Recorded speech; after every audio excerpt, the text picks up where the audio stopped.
برادران اسلام، اس محلے میں جو ہماری مسجد قائم ہے، مسجد آدم، اور یہاں کی جمعیت اہل حدیث، جو اس محلے میں ہماری یہ پہلی مسجد ہے، اللہ کے فضل و کرم سے یہاں پر نوجوان اور بزرگ احباب کی محنت اور جستجو اور کوشش سے یہ پروگرام یہاں پہ چل رہا ہے۔ میں ان تمام نوجوان اور تمام بزرگ حضرات کا شکریہ ادا کرتا ہوں جن کی کوشش اور جن کی قربانیوں سے یہ پروگرام چل رہا ہے۔ اللہ تعالیٰ سے دعا ہے کہ اللہ تعالیٰ ان تمام کی نیکیوں کو قبول فرما لے۔ اس کے بعد حضرات گرامی، قرآن مجید میں اللہ رب العالمین کا فرمان ہے، وَمَنْ أَحْسَنُ قَوْلًا مِّمَّنْ دَعَا إِلَى اللَّهِ وَعَمِلَ صَالِحًا وَقَالَ إِنَّنِي مِنَ الْمُسْلِمِينَ۔ دنیا میں ہم دیکھتے ہیں کہ اس دنیا میں سب سے بہترین گروہ، سب سے افضل گروہ ہے وہ انبیاء کرام کا گروہ ہے، اس لیے کہ انبیاء کرام دین کی دعوت، اللہ کی بات لوگوں تک پہنچاتے ہیں، اس لیے یہ گروہ سب سے افضل اور سب سے اعلیٰ گروہ ہے۔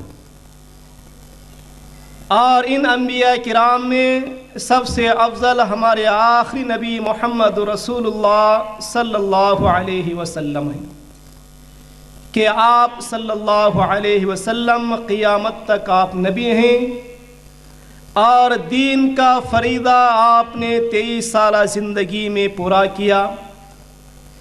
پھر اس کے بعد اس فریضے کو انجام دینے کے لیے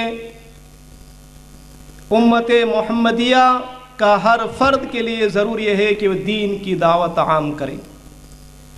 قرآن مجید میں اللہ رب العالمین کا فرمان ہے، وَمَنْ أَحْسَنُ قَوْلًا مِّمَّنْ دَعَا إِلَى اللَّهِ۔ دنیا میں سب سے بہترین بات کس کی ہو سکتی ہے؟ سب سے اچھی بات کس کی ہو سکتی ہے؟ دنیا میں سب سے بہترین قول، دنیا میں سب سے بہترین بات وہ ہے کہ جو لوگوں کو اللہ کی طرف بلائے، لوگوں کو دین کی دعوت دے۔ تو انسان اپنی زبان سے جو کلمہ ادا کرتا ہے، اگر کسی کو دین کی بات پیش کرتا ہے تو دنیا میں سب سے بہترین بات، سب سے بہترین یہ کلام ہے۔ تو آج حالت حاضرہ میں امت محمدیہ کے کئی ایسے افراد ہیں جو دنیا کے کونے کونے میں دین کی بات عام کرنے کے لیے کھڑے ہوئے ہیں۔ انہی میں سے ہمارے محترم شیخ ابو زید ضمیر حفظہ اللہ، یہ پونا کے رہنے والے، آپ ایک داعی ہیں، آپ ایک مبلغ ہیں کہ دنیا میں دین کی بات پہنچانا، دعوت کا کام کرنا، تبلیغ کا کام کرنا، یہ آپ کا مشن ہے، یہ آپ کی کوشش ہے۔ تو شیخ محترم پونا سے یہاں پہ تشریف لائے ہیں۔ میں تمام حضرات سے گزارش کرتا ہوں کہ شیخ محترم کا بیان بڑے ہی اطمینان اور خاموشی سے سنیں اور اس کے مطابق عمل کرنے کی کوشش کریں۔ میں آپ بلا تاخیر کے شیخ ابو زید ضمیر حفظہ اللہ سے گزارش کرتا ہوں کہ وہ آئیں اور اپنے قیمتی باتوں سے ہم تمام کو مستفید کریں۔ السلام علیکم۔ ان الحمد للہ نحمده ونستعینه ونستغفره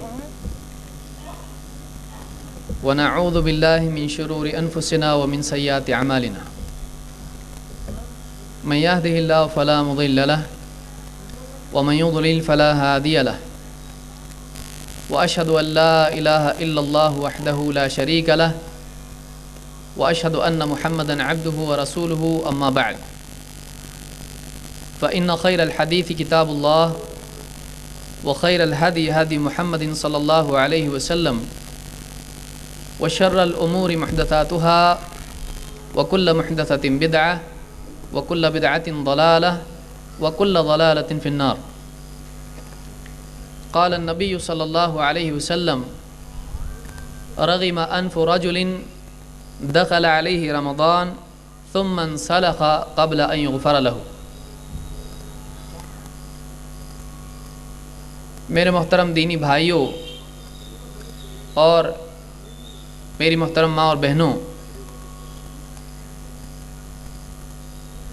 اس بات میں کوئی شک نہیں ہے کہ انسان کی زندگی کا ایک دن خاتمہ ہونے والا ہے. ایک انسان کو چاہے جتنی عمر مل جائے، جتنی یقینی انسان کی زندگی ہے اتنی ہی یقینی اس کی موت ہے.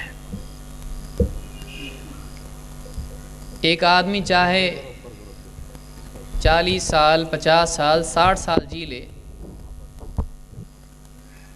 یا 950 سال کی عمر اس کو مل جائے یا اس سے زائد مل جائے،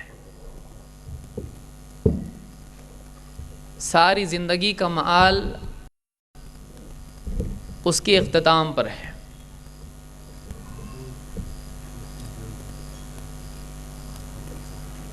اس میں کوئی شک نہیں ہے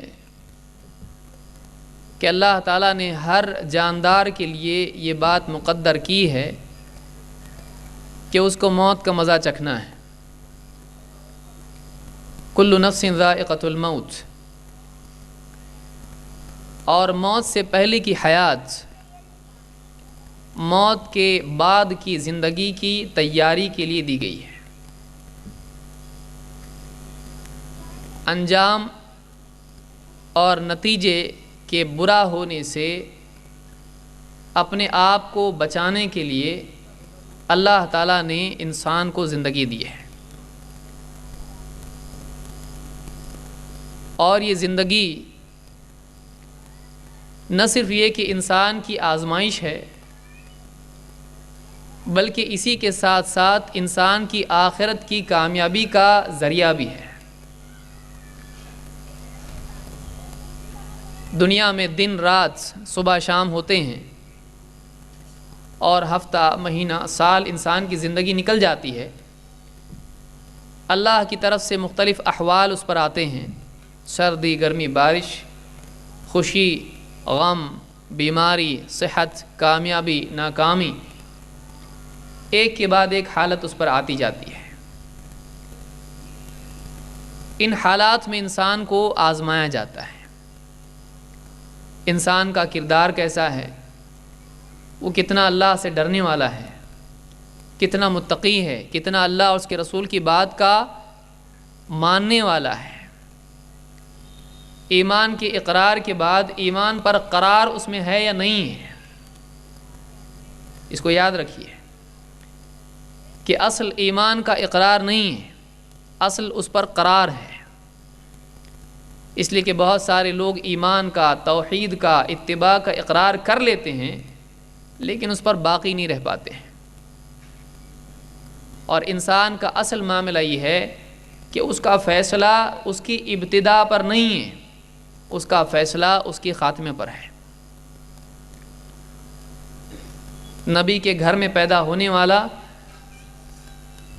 ایمانی تربیت لینے والا اگر خاتمہ آخری وقت میں کہہ رہا ہے کہ میں ایک پہاڑ پر جاؤں گا جو مجھ کو سیلاب سے، طوفان سے بچائے گا، اگر خاتمہ نبی سے دوری پر ہے، دین سے دوری پر ہے، انکار پر ہے، تو ابدی ہلاکت اس کے لیے مقدر ہے. دنیا کی زندگی آزمائش ہے. وَنَبْلُوكُمْ بِالشَّرِّ وَالْخَيْرِ فِتْنَةً، کہ ہم تم کو آزماتے ہیں امتحان کے طور پر دنیا میں خیر اور شر کے ذریعے سے. اچھے برے حالات انسان پر ڈالے جاتے ہیں. اس میں انسان کا واقعی چہرہ، اس کی اصل حیثیت، اس کی اصل حقیقت باہر آتی ہے. سونا سونا ثابت ہوتا ہے اور گھٹیا چیز گھٹیا ثابت ہو جاتی ہے. یہ آزمائش ہے. اس دنیا میں انتخاب ہوتا ہے کہ جنت میں بسائے جانے لائق کون لوگ ہیں. یہ دنیا، یہ عمر، یہ زندگی، یہ پورا کارخانہ جو چل رہا ہے، کوئی کھانے پینے میں ہے، کوئی بازار میں ہے، کوئی گھر میں آرام کر رہا ہے، کوئی اپنی زندگی میں مصروف ہے. اللہ کی جنت کے لیے دنیا میں انتخاب ہو رہا ہے، چناؤ ہو رہا ہے، ایک ایک کو چنا جا رہا ہے، اللہ کی طرف سے فیصلے ہو رہے ہیں. جہاں یہ دنیا کی زندگی انسان کے لیے آزمائش ہے، امتحان ہے، انتخاب کا زمانہ ہے، وہیں دنیا کی زندگی انسان کے لیے کوشش کا موقع ہے کہ وہ اپنے اس وقت کو صحیح طور سے استعمال کر لے اور اپنے آپ کو ابدی ہلاکت سے، بربادی سے بچانے کا کچھ انتظام سامان کر لے. کیونکہ معلوم نہیں ہے کب انسان کی سانس اکھڑ جائے. آدمی بیٹھا ہے اور بیٹھے بیٹھے اچانک انسان کو اس کا سانس پھولنے لگے، کوئی دوڑ کے ڈاکٹر کو بلانے کے لیے جائے، کوئی پانی لانے کے لیے دوڑے، کوئی اس کو جھنجھوڑے.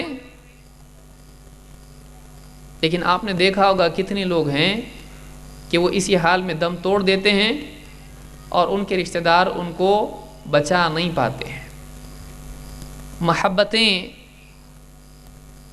تمنائیں، چاہتیں، مقاصد، مال و دولت، اثر، کوئی چیز کسی کو ملک الموت سے چھین نہیں سکتی ہے.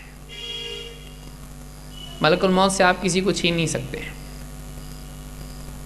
بلکہ انبیاء جو اللہ کے بہت ہی مقرب بندے ہوتے ہیں، اللہ نے ان کے لیے بھی موت رکھی ہے، ان کو بھی موت آتی ہے.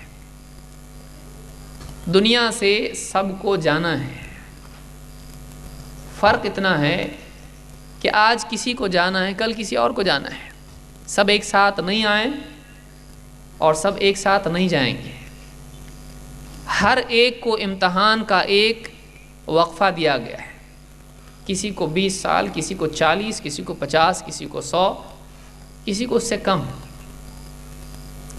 اس مدت میں اس کو اپنے آپ کو جنتی ثابت کرنا ہے. آپ سمجھ سکتے ہیں کتنی اہم مدت یہ ہے، کتنا قیمتی وقفہ، کتنی قیمتی یہ زندگی اس کو ملی ہے. اگر یہ ضائع کر دیا اس نے، پھر چلانا، پکارنا، گڑ گڑانا قیامت کے دن، ربنا ابصرنا وسمعنا فارجعنا نعمل صالحا انا موقنون. اے ہمارے رب، ہم نے دیکھ لیا، ہم نے سن لیا، ہم کو سمجھ میں آ گیا، ہم یقین کرتے ہیں، اب واپس ہم کو بھیج دے. واپس ہم کو بھیج دے، واپس نہیں بھیجا جائے گا. ایک موقع ہے جو پہلا ہے اور آخری بھی ہے. کتنا خطرناک معاملہ. اگر آپ سوچیں، آج کی رات ہم میں سے کسی کا بھی نمبر لگ سکتا ہے. ہم موت کو دوسروں کے لیے دیکھتے رہتے ہیں، اپنے لیے نہیں. واقعی آدمی اپنے لیے اگر موت کو دیکھنے لگے کہ جیسے دوسرے مرنے کا کوئی پلان نہیں تھا، کوئی پروگرام نہیں تھا، کسی کو بتایا نہیں تھا اور کسی نے سوچا بھی نہیں تھا، لیکن اچانک موت آ گئی کہ جن تک خبر گئی ان کو بھی یقین نہیں آ رہا ہے، سچے کی بات پر بھی پکا یقین نہیں آ رہا ہے. ہو ایسا لگ رہا ہے کچھ غلطی کی اس نے، شاید وہ نہیں کوئی اور ہوگا، کیونکہ کل ہی تو میں اس سے ملا تھا، آج ہی تو اس سے ملا تھا، ابھی فون پہ بات ہوئی ہے. آدمی کو یقین نہیں آتا ہے. اتنی غیر یقینی زندگی، آخرت بلکہ اللہ سے کمتر کسی چیز پر صرف کرنا سب سے بڑی جہالت ہے. اتنی اہم ترین متاع جو اللہ کی طرف سے ملی ہے کہ تھوڑا بھی اچھا جی لے تو جنتی.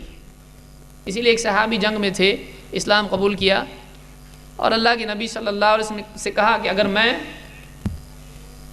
اللہ کی راہ میں قتل ہو جاؤں یا میں اسلام قبول کر لوں تو کہاں جاؤں گا؟ آپ نے کہا جنت. فوراً انہوں نے ہاتھ میں کی کھجوریں کھانا شروع کی، پھینک دیا، اس کو تھوڑی دیر کے بعد سوچنے لگے یہ تو بہت ہی لمبی زندگی ہے، جا کر قتل ہو گئے۔ آپ سوچیں تھوڑی سی زندگی بھی اگر واقعی صحیح طریقے سے انسان گزار دے، اللہ اور اس کے رسول کی بتائی ہوئی زندگی اختیار کر لے، 4 دن، معلوم نہیں کتنا وقت ہمارے پاس بچا ہے، وہ وقت اگر صحیح گزار لے انسان، اللہ کے نزدیک یہ انسان قیمتی ہے۔ اللہ کے نزدیک وہ آدمی قیمتی ہے، ایسا نہیں ہے کہ جس کے پاس مال ہے، اس کے پاس عہدہ ہے، اس کی رشتہ داریاں ہیں، خوبصورت ہے، ڈگری والا ہے، سید ہے، یہ بھی قیمتی نہیں ہے۔ ان اکرمکم عند اللہ اتقاکم، سارے احترام اکرام وہ دنیاوی حد تک ہیں، قیامت کے دن سب برہنہ کھڑے ہوں گے، سب کو اپنے اپنے عمل کے مطابق جزا ملے گی۔ وہ عمل کہاں کیا جائے؟ وہاں نہیں، یہاں کرنا ہے اس کو۔ ایک ایک دن ہمارا جو نکلتا چلا جا رہا ہے، صبح ہو رہی ہے، سورج طلوع ہو رہا ہے، پھر غروب، پھر اگلا دن، پھر اگلا دن، نہ جانے کتنے سال ہم نے اسی طرح سے گزار دیے ہیں۔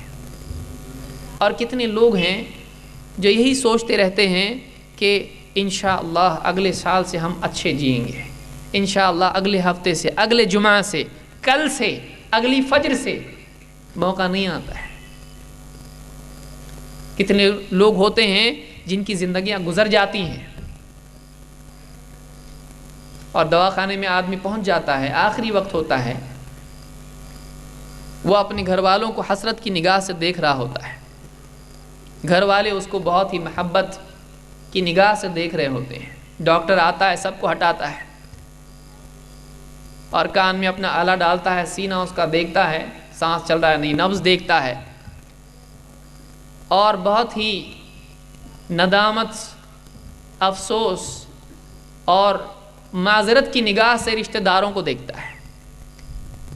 رشتہ دار شک اور امید دونوں کی نگاہ سے اس کو دیکھتے ہیں، شاید ہے نہیں، بچے گا نہیں، کیا ہوگا، اور وہ افسوس کی نگاہ سے میں بچا نہیں پایا اس کو، گیا ہے، چلا گیا، آنکھیں بند کر دیتا ہے۔ یہاں لوگ رونا شروع کرتے ہیں، ان کے رونے سے وہ واپس نہیں آتا ہے، بہت روتے ہیں، یتیم بچے ہوں تو بھی واپس نہیں آتا ہے، بیوی بیوہ ہو واپس نہیں آتا اس کے لیے۔ اگر واقعی وہ واپس آتا تو اپنے لیے آتا، کسی اور کے لیے نہیں، کہ وہ موقع جو زندگی کا اس نے ضائع کر دیا، کھیل تماشے میں، کام کاج میں، اللہ کو بھلا کے زندگی گزاری، لذتوں میں، اگر اس کو موقع مل جاتا وہ سب کو بھیڑ چیر کے نکل جاتا اپنی آخرت کی تیاری کے لیے۔ اگر وہ آتا بھی تو ایسا آتا، لیکن افسوس اور بہت ہی خطرناک بات اس معاملے میں یہ ہے کہ کسی کو دوسرا موقع ملنے والا نہیں ہے۔ قیامت کے دن بہت سارے لوگ کہیں گے، بلکہ مرنے کے بعد آدمی کہتا ہے رب ارجعون لعلی اعمل صالحا فیما ترکت، اے میرے رب مجھ کو واپس لوٹا دے۔ کیا مانگ رہا ہے وہ؟ بیوی، بچے، مال، دولت، ڈگری، عہدہ، کیا چاہیے؟ دنیا کی حکومت چاہیے؟ نہیں، رب ارجعون، اے اللہ واپس بھیج دے، لعلی اعمل صالحا فیما ترکت، تاکہ میں وہ نیک عمل کر کے آؤں جو میں چھوڑ کے آیا ہوں۔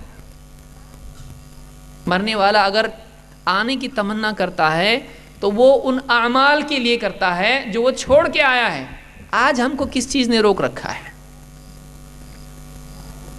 جو جانے کے بعد وہاں، آج نہ جانے دنیا میں کتنے لوگ مرے ہوں گے، اور کتنے لوگ اللہ کے نزدیک فاسق، کافر اور کیسے کچھ نہیں ہوں گے۔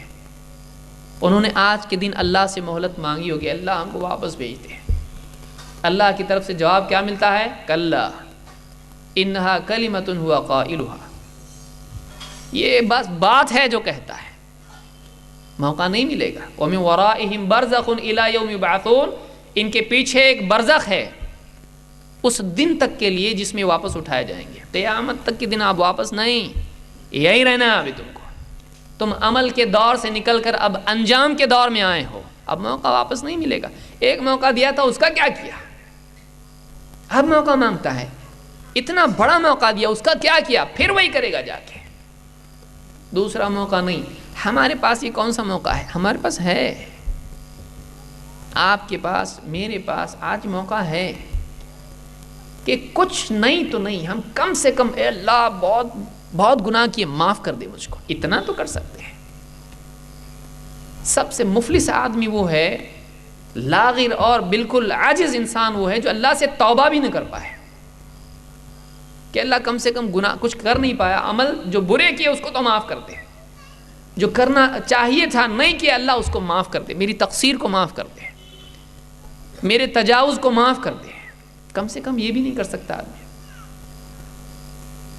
رمضان کا مہینہ جب آتا ہے، رمضان کا مہینہ اسی زندگی کے پورے معاملے کو ہر آدمی پر ظاہر کرتا ہے. دے کتنے لوگ جیسے یہ سیمپل ہے، یہ نمونہ ہے. رمضان آتا ہے، بہت سارے لوگ نیت کرتے ہیں. جو لوگ داڑھی مونڈتے ہیں سوچتے ہیں نہیں اب داڑھی رکھوں گا. کئی لوگ نمازی شراب چھوڑ دیتا ہے. کئی لوگ کچھ ان کے دن ہوتے ہیں، پہلے، بعد والے، بیچ والے، اخیر والے، الگ الگ لوگ ہوتے ہیں. کئی لوگ سوچتے ہیں کہ اس مرتبہ تو رمضان بہت اچھا گزاریں گے. پھر ایک دو روزے ہوتے ہیں، جی بھر جاتا ہے، ایمان کا جوش ٹھنڈا ہو جاتا ہے، تراویح میں قدم بھاری ہونے لگتے ہیں. پھر سوچتا ہے فرض تھوڑی ہے. دھیرے دھیرے ایک دن چھوڑتا ہے، کبھی پڑھتا ہے، پھر دھیرے دھیرے چھوڑنے والے دن بڑھتے چلے جاتے ہیں، پڑھنے والے کم ہو جاتے ہیں. پھر گھر کی ذمہ داریاں ایک عجیب چیز ہے، وہ پیچھے پڑ جاتی ہیں. خریداری کرنا ہے بھائی، میرے بچے عید کے دن اچھے کپڑے نہ پہنے، ہمارے گھر میں اچھا کھانا نہ بنے، بیوی کو زیورات وغیرہ نہ ہو. وعدہ کیا ہوں 1 سال پہلے اگلے رمضان میں دوں گا، اب تو دینا پڑے گا، چھوڑے گی نہیں. پورا رمضان ایک ایک دن کر کے نکل جاتا ہے. کئی لوگ ایسے ہوتے ہیں کہ جن کے دن سونے میں گزر جاتے ہیں، راتیں لغویات میں گزر جاتی ہیں، وقت نکل جاتا ہے. آخری عشرہ آتا ہے، وہ بھی عید کی تیاری کی نظر ہو جاتا ہے. رمضان ختم، عید کی نماز پڑھتا ہے، پھر 1-2 دن بعد لوگ بیٹھتے ہیں، کتنے جلدی گئے نا رمضان. آپس میں بات کرتے ہیں، معلوم بھی نہیں پڑا. جس کو معلوم پڑنا تھا اس کو معلوم پڑا ہے. جس نے اس موسم سے تاجر کو دیکھ کے شرم کرے آدمی ہے، جس سے اللہ تعالیٰ نے ان اللہ اشترى من المؤمنین انفسهم واموالهم بان لهم الجنہ، اللہ تعالیٰ نے ایمان والوں سے ان کی جان کو، ان کے مال کو، ان کی اپنی ذات کو خرید لیا ہے جنت کے بدلے میں. اللہ سے اس نے تجارت کی ہے، اپنے وجود کو اللہ کی نظر کر چکا ہے، بیچ چکا ہے. ایک تاجر رمضان آتا ہے برابر پلاننگ کرتا ہے، کپڑے کا بزنس ہے، برتنوں کا بزنس ہے، جوتی والے سے تو کم سے کم آدمی سبق لے. بتائیے جو آدمی جوتی والے سے سبق نہ لے سکے وہ اس کا کیا معیار ہے. جوتیوں کی دکان والوں کو دیکھیے، برابر صبح سے لے کے شام ایکسٹرا ٹائم تجارت کرنا ہے. کیوں بھائی آپ کیوں اتنا محنت کر رہے ہیں؟ ارے بھائی سیزن ہے، یہ سیزن ہے، یہ چلا گیا، سال بھر کی فرصت ہے، اور اس میں جو بھی خرچ نکالنا ہے نکال لو. پیسے کے لیے ایک آدمی کر سکتا ہے اپنے 1 مہینے میں، بلکہ بعض اوقات وہ روزے نہیں رکھتا ہے اور کھاتا بھی نہیں ہے، کیونکہ اتنا وقت نکل جاتا ہے اس کا کہ کھانا بھی نہیں ملتا اس کو. وہ پورا پیسہ وصول کر لیتا ہے، دکان کا کرایہ، گھر کے خرچے، رمضان کے خرچ، عید کا خرچ، بچوں کی فیس، لائٹ کا بل، اس کا بل، گھر کا بل، کرایہ، سب نکالتا ہے خوش، اور نوٹ آخر میں گنتے بیٹھتا ہے عید کے دن، عید کی رات میں گنتے بیٹھتا ہے. بہت کمایا، سیزن ایک دم پاس، بہت کمایا. اور جو کلمہ گو مسلمان ہے، جو اس بات کا یقین رکھتا ہے، عقیدہ رکھتا ہے، دنیا تو ختم ہونے والی ہے، آخرت باقی رہنے والی، جنت اصل ہے، دنیا کی زینت کچھ نہیں. اس کی زبان سے نکل رہا ہے، لیکن زبان سے نکلنے کی بجائے اگر واقعی یہ باہر آنے کی بجائے جملہ اندر جائے دل میں تو کتنا اچھا. کیا واقعی دل میں وہ بات ہے؟ کیا زندگی میں واقعی چیز ہے کہ وہ رمضان کا وقت صحیح استعمال کر رہا ہو؟ اپنے اوقات کا بجٹ بنائیں. صبح میرا اتنا وقت ہے، آفس کو جانے کا وقت ہے، اس وقت میں تلاوت ہے، اس وقت میں یوں ہے، روزہ ہے، اس میں یہ کرنا ہے، فقراء کی دیکھ بھال کرنا ہے، گھر والوں کی خدمت کرنا ہے، یہ چیز گھر میں دین سکھانا ہے، یہ موقع ہے، لوگوں کے دل نرم ہوتے ہیں، اس میں لوگوں کو دین کی بات کرنا ہے. آدمی اپنے وقت کو نظام بناتا ہے؟ نہیں. رمضان بعض لوگوں کا عام دنوں سے زیادہ برا گزرتا ہے، کیونکہ ان کے لیے بھوک پیاس کی تکلیف عذر بن جاتی ہے بے عملی کے لیے. کیوں نہیں آپ عمل کرے؟ ارے بھائی جان ہے، جان کہاں ہے؟ اتنی بھی جان نہیں کہ کوئی پوچھے بھائی کتنے بجے ہیں. تو بعض لوگ تو بیچارے اتنا اپنی بیٹری سیو کرتے ہیں کہ اشارے سے بتائیں گے 2 بجے ہیں. حالت میں اتنی طاقت کہاں ہے بھائی؟ پیاسا ہے، یہ جان نہیں ہے اس کے اندر. لیکن آپ دیکھیں کہ یہ جو 4 دن کی زندگی ہے یہ ختم ہونے والی ہے. کتنا سنبھالے گا اس کو، کتنا دوڑ دھوپ اس کے لیے کر رہا ہے. اور وہ جو پڑے رہنا ہے قبر میں، اور پھر قبر سے نکل کر پھر وہ 50,000 سال کا دن جس میں ساری مخلوق پریشان ہوگی، انبیاء تک فکر مند ہوں گے اس دن. اور پھر اس کے بعد پل صراط، اور اس کے بعد ابدی انجام جنت یا جہنم. اس کی تیاری کدھر ہے؟ اس کی تیاری کہاں ہے؟ کون کرے گا اس کی تیاری؟ کوئی کسی کا بدل نہیں ہو سکتا ہے. یہ میرا بیٹا ہے، لو، جیسے آج دنیا میں کرتا ہے، گھر میں بیٹا روزہ رکھے گا میری طرف سے. باپ روزہ نہیں رکھ رہا ہے، بیٹا رکھ رہا ہے روزہ، اس کو اچھے سے اچھے کپڑے پہنا ہے، پہلا روزہ ہے اس کا، لیکن باپ روزہ نہیں رکھ رہا ہے. دنیا میں کسی کو اپنا بدل بنا سکتا ہے، آخرت میں نہیں، کہ میری بجائے میری اولاد کو، اسی اولاد کی خاطر میں نے اپنی آخرت برباد کی، ڈالو ان کو جہنم میں. میں نہیں جانا چاہتا. کیا ایسا ہو سکتا ہے؟ وَلَا تَزِرُ وَازِرَةٌ وِزْرَ أُخْرَى. کوئی کسی کے گناہوں کا بوجھ نہیں ڈھو سکتا ہے. ایک کے گناہ کا بوجھ دوسرا نہیں ڈھوئے گا. آدمی اپنے عمل کی سزا خود بھگتے گا، اور اس وقت میں کوئی بچانے والا نہیں ہوگا. آدمی کا عمل اصل ہے. اسی لیے آپ دیکھیے، جیسے میں نے مثال ذکر کی، نوح علیہ السلام کے بیٹے کو جب اللہ نے غرق کر دیا، نوح علیہ السلام نے سفارش کی، اللہ میرا بیٹا انہ من اہلی. اللہ نے جواب میں کیا کہا؟ تیرے گھر والوں میں سے وہ نہیں ہے، انہ لیس من اہلی. کیوں؟ انہ عمل غیر صالح. اس کا عمل اچھا نہیں ہے، اس کا عمل اچھا نہیں. اللہ کے ہاں رشتہ داری نہیں دیکھی جاتی ہے، اللہ کے ہاں آدمی کا ایمان و عمل دیکھا جاتا ہے. پھر نبی کے گھر والا بھی جہنم میں جائے گا، اور نبی سے دور رہنے والا بھی اگر واقعی نبی پر ایمان رکھتا ہے، نبی کی مانتا ہے، وہ جنت میں جائے گا، چاہے کتنے ہی گناہ اس نے کیا. تو خلاصہ کلام یہ کہ رمضان کا مہینہ زندگی کی ایک علامت ہے، کہ جیسے رمضان کا مہینہ آتا ہے اور نکل جاتا ہے، احساس نہیں ہوتا ہے، بعد میں آدمی پچھتاتا ہے، لیکن واپس رمضان نہیں آئے گا. آئے گا بھی تو اگلا آئے گا، جو گیا وہ نہیں آئے گا. ویسے ہی زندگی بھی ایک دن گزر جائے گی اور پھر واپس کبھی نہیں آئے گی. جو آدمی اس رمضان کے مہینے کا صحیح استعمال نہ کرے، جہاں اتنی بڑی فضیلت ہو، اللہ کی طرف سے اتنے خیر کے دروازے کھولے جاتے ہوں، جو اتنا بڑا موسم ہو، ماحول ہو، اس کے باوجود آخرت نہ بنائے، اپنے آپ کو جنتی نہ بنائے، اپنی مغفرت نہ کروائے. اب بتائیے 11 مہینے جس میں اتنے فتنے اور اتنے معاملات مشکل ہو جاتے ہیں، اس میں وہ کیا دیندار رہے گا؟ گویا کہ رمضان کا مہینہ ہمارے لیے ایک ٹیسٹ ہے اپنی دینداری کو جانچنے کا، کہ واقعی ہم دین کو کتنا اہمیت دیتے ہیں، واقعی ہم وقت کو کتنی اہمیت دیتے ہیں، واقعی ہم اپنے موقع سے فائدہ اٹھاتے ہیں کہ نہیں اٹھاتے ہیں. کیونکہ سب سے عقل مند آدمی وہ ہے کہ جب اس کے پاس موقع ہو تو وہ وہی کرے جو اس کے وقت کا تقاضا ہو.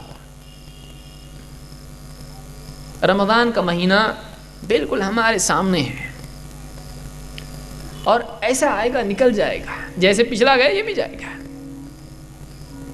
ہم کیا کرتے ہیں، ہم کتنی قدر اس کی کرتے ہیں؟ واقعی جو آدمی ایمان و عمل دین کی قدر کرتا ہے وہ خود قابل قدر بنتا ہے۔ جس کی زندگی میں دین کی قدر نہیں، اللہ کے ہاں اس کی قدر نہیں۔ اپنے آپ کو اللہ کے ہاں قابل قدر بنانے کا طریقہ یہ ہے کہ آدمی اللہ کے ہاں جس چیز کی قدر ہے اس کی قدر کرنا جانے، اور اللہ کے ہاں دین کی قدر سب سے زیادہ ہے۔ لہٰذا اس مہینے کے بارے میں ہم فکر مند ہو جائیں، اپنا پورا ٹائم کا بجٹ بنائیں۔ ایسا نہ ہو کہ مہینہ گزر جائے اور دوسروں کے پاس نیکیاں ہوں اور ہماری خالی جھولی میں افسوس اور ندامت کے آنسوؤں کے سوا کچھ نہ ہو۔ ایسا نہیں ہونا چاہیے۔ اللہ اس بات کی ہم کو توفیق عطا فرمائے کہ ہم اس مہینے کا بھرپور فائدہ اٹھائیں اور اس مہینے میں وہ کریں جو اللہ کی رضا کا تقاضا ہے۔ اگر ایسا ہم نے کیا تو یہ ایک مہینہ بلکہ ایک دن بھی ہمارے لیے نجات کا ذریعہ بن سکتا ہے۔ اللہ کو کوئی ایک چیز ہماری پسند آ جائے اور ہماری مغفرت کا ذریعہ بن جائے تو یہ ہمارے لیے بہت بڑی چیز ہے۔ آئیے دیکھتے ہیں اس مہینے کو کیسے گزارنا چاہیے، اس مہینے میں کیا کرنا چاہیے۔ بہت سارے اعمال ہیں اور آپ بارہا اہل علم سے اس کو سنتے رہتے ہیں۔ چونکہ اس مجلس میں یہی عنوان میرے ذمے ہیں، اس لیے میں کوشش کروں گا کہ اختصار کے ساتھ اس مہینے کی جو نیکیاں ہیں، اس مہینے میں جو ہم کو کرنا چاہیے اور ان کی کیا فضیلت ہے، اختصار کے ساتھ میں یہ چیزیں آپ کے سامنے رکھوں۔ جیسے میں نے ذکر کیا، اللہ کے نبی صلی اللہ علیہ وسلم فرماتے ہیں اس مہینے کی اہمیت کے سلسلے میں کہ رغم انف رجل دخل علیہ رمضان ثم انسلخ قبل ان یغفر لہ، اس آدمی کی ناک خاک آلود ہو جائے، اس کی ناک پہ مٹی پڑے، ناکام آدمی وہ کون؟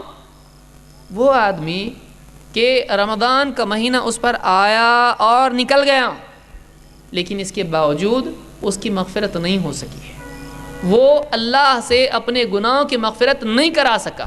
پورا مہینہ اس کو ملا لیکن مہینہ نکل گیا اور موقع ضائع اس نے کر دیا اور اس کی مغفرت نہیں ہو پائی۔ رمضان سے پہلے بھی وہ پاپی تھا، رمضان کے بعد بھی وہ گناہگار ہے۔ یہ سب سے زیادہ ناکام آدمی ہے کہ اس نے اپنے اس موقع کو ضائع کر دیا۔ اس حدیث کو امام الترمذی نے روایت کیا ہے۔ ایک دوسری روایت میں اللہ کے نبی صلی اللہ علیہ وسلم نے صحابہ کو جمع کیا، آپ نے کہا احضروا المنبر، ممبر کے پاس آؤ، اور آپ 3 سیڑھیاں چڑھتے گئے۔ آپ بارہا اس حدیث کو سنتے رہتے ہیں، اور آپ نے ہر مرتبہ آمین کہا۔ صحابہ نے جب دیکھا کہ یہ چیز تو ہم نے کبھی دیکھی نہیں اللہ کے رسول صلی اللہ علیہ وسلم کی، اور وہ علم کے بڑے حریص تھے، اللہ کے رسول صلی اللہ علیہ وسلم کے ہر عمل کی توجیہ جاننا چاہتے تھے۔ پوچھا اللہ کے رسول ہم نے آج ایک ایسی چیز دیکھی جو اس سے پہلے کبھی نہیں دیکھی، کیا ہے؟ آپ نے کیوں ایسا کیا؟ آپ نے کہا میرے پاس جبریل آئے اور مجھ سے انہوں نے کہا کہ دوری ہو اس انسان کے لیے جو رمضان کا مہینہ پائے اس کے باوجود اپنی مغفرت نہ کرے، یعنی دوری ہو، اللہ کی رحمت سے دوری ہو اس کے لیے۔ بد دعا کر رہے ہیں جبریل، دوری ہو اس کے لیے جو رمضان کا مہینہ پائے اور اپنی مغفرت نہ کرائے۔ اے نبی آمین کہیے، آمین کہیے، اللہ کی طرف سے آیا ہے۔ ظاہر بات ہے حکم بھی کس کی طرف سے ہے؟ اللہ کی طرف سے۔ آپ آمین کہیے، آپ نے کہا آمین۔ پھر دوسری بات کہا کہ دوری ہو اس کے لیے کہ جس کے سامنے آپ کا تذکرہ آئے اور وہ آپ پر صلاۃ یعنی درود نہ پڑھے، آمین کہیے۔ آپ نے کہا آمین۔ پھر ایک سیڑھی آپ چڑھے، کہا کہ دوری ہو اس کے لیے جو اپنے والدین میں سے دونوں کو یا ایک کو اپنے ان کے بڑھاپے میں پائے اور پھر بھی اپنی مغفرت نہ کرائیں، آمین کہیے۔ آپ نے آمین کہا۔ اس حدیث کو امام الحاکم نے روایت کیا ہے اور شیخ الالبانی نے صحیح ترغیب میں اس کو صحیح کہا ہے، یہ حدیث صحیح روایت ہے۔ اس سے ایک بات یہ معلوم ہوئی کہ سارے فرشتوں کے سردار جبریل اور سارے نبیوں کے سردار محمد رسول اللہ صلی اللہ علیہ وسلم، فرشتوں کے سردار کی بد دعا ہے اور نبیوں کے سردار کی آمین ہے اس آدمی کے بارے میں جو رمضان کا مہینہ پائے اور اپنی مغفرت نہ کرائے۔ آپ سوچیں کہ ایک آدمی رمضان کو ضائع کر رہا ہے تو وہ کتنا بڑا خطرہ اپنے لیے مول لے رہا ہے۔ وہ اپنے آپ کو وہ فارم بھر رہا ہے نبی کی بد دعا کے لیے۔ جو آدمی رمضان کا مہینہ برباد کر رہا ہے وہ آدمی اپنے آپ کو کینڈیڈیٹ بنا رہا ہے نبی کی بد دعا کے لیے کہ ٹھیک ہے میں بھی چاہتا ہوں کہ میرے لیے نبی کی بد دعا ہو۔ سوچئے کتنا بڑا موقع ہے اور کتنی خطرناک چیز ہے اگر اس مہینے کو آدمی ضائع کر دیتا ہے۔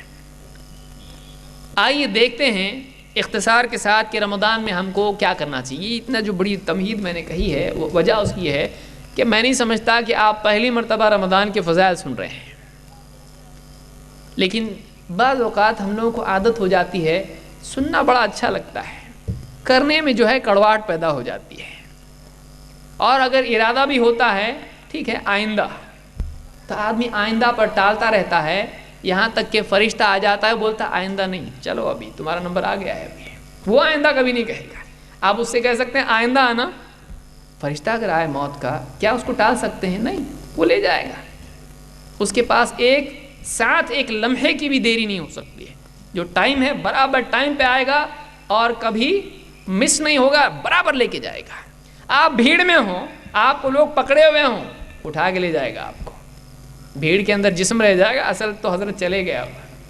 کیا کرے گی بھیڑ لے کے؟ وہی بھیڑ لے جا کے دفن کرتی نہلا کے، کوئی رکھتا نہیں ہے، کوئی رکھتا نہیں ہے۔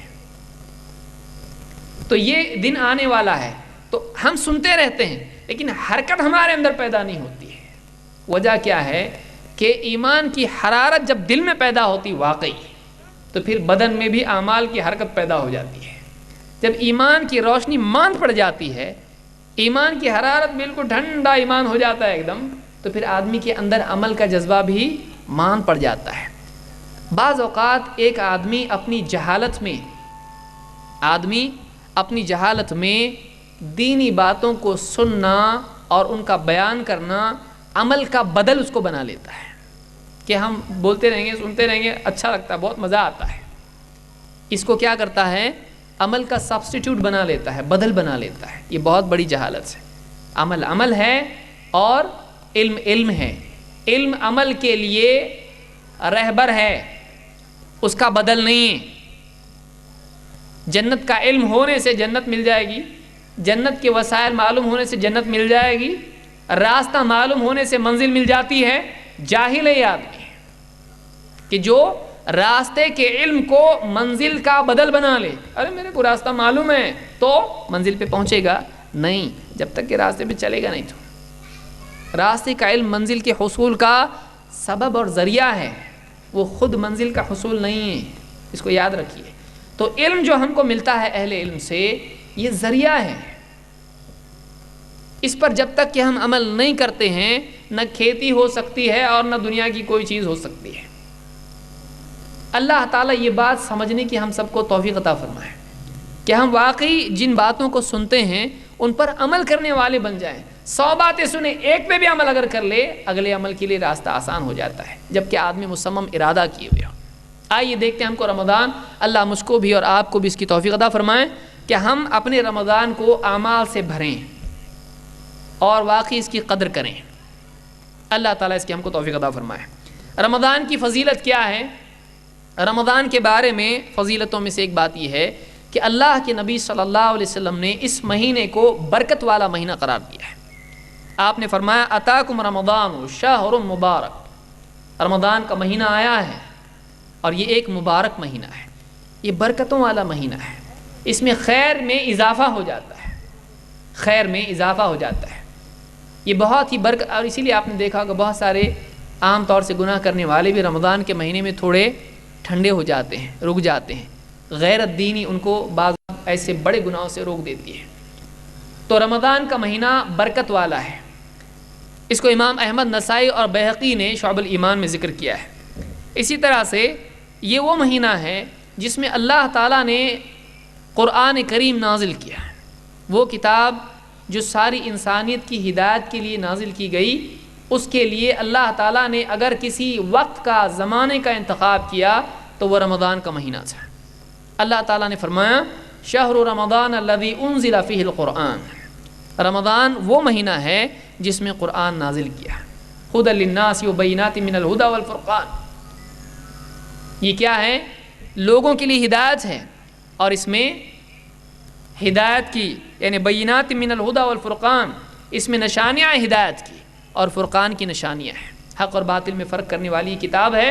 اس کے لیے اللہ تعالیٰ نے رمضان کے مہینے کو چنا ہے، اس کے نزول کے لیے، اس کے نازل کرنے کے لیے رمضان کا مہینہ چنا گیا ہے۔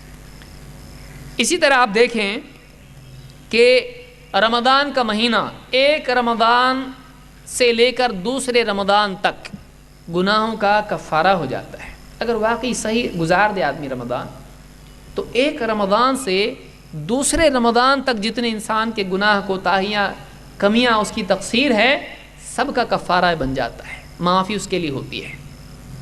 اللہ کے نبی صلی اللہ علیہ وسلم فرماتے ہیں الصلوات الخمس، 5 نمازیں، والجمعۃ الی الجمعۃ، ایک جمعہ سے دوسرا جمعہ، ورمضان الی رمضان، اور ایک رمضان سے دوسرے رمضان تک، یہ جو معاملہ ہے ایک رمضان دوسرے رمضان تک کے لیے کیا ہوتا ہے؟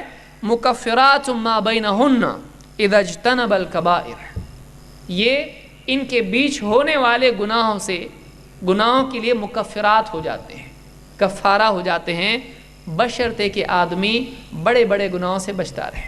چھوٹی موٹی بھول ہوتی رہتی ہے آدمی سے، جب آدمی ایک رمضان سے دوسرے رمضان تک کے بیچ کا معاملہ ہے، اگر رمضان صحیح گزار دے سارے گناہ اللہ معاف کر دیتا ہے۔ آدمی یہ نہ سوچے کہ یہ چھوٹے گناہ ہیں، کیا ہے، اللہ اگر پکڑنے پر آئے تو کسی بھی گناہ پر پکڑ سکتا ہے۔ اسی لیے عائشہ سے اللہ کے نبی صلی اللہ علیہ وسلم نے فرمایا تھا چھوٹے چھوٹی غلطیوں سے بھی بچتے رہنا، اس لیے کہ یہ جب جمع ہو جاتی ہیں تو آدمی کو ہلاک کر دیتی ہیں۔ جیسے چھوٹی چھوٹی لکڑی کے ٹکڑے ہوتے ہیں، اگر ان کو جمع کیا جائے تو بڑی آگ کا ذریعہ بن جاتے ہیں۔ اس لیے آدمی کو چاہیے کہ وہ ایسے اعمال تلاش کرے، ان کا اہتمام کرے جن سے اس کی غلطیاں، اس کی کوتاہیاں، اس کی تقصیر، اس کے گناہ معاف ہوتے جائیں، تاکہ کبھی بھی اس کو موت آئے تو نہلانے والے نہلائیں، اس کی ظاہری صفائی تو بعد میں ہو، اس سے پہلے اس کی باطنی صفائی ہو چکی ہو، وہ پہلے ہی سے پاک صاف ہو چکا ہو۔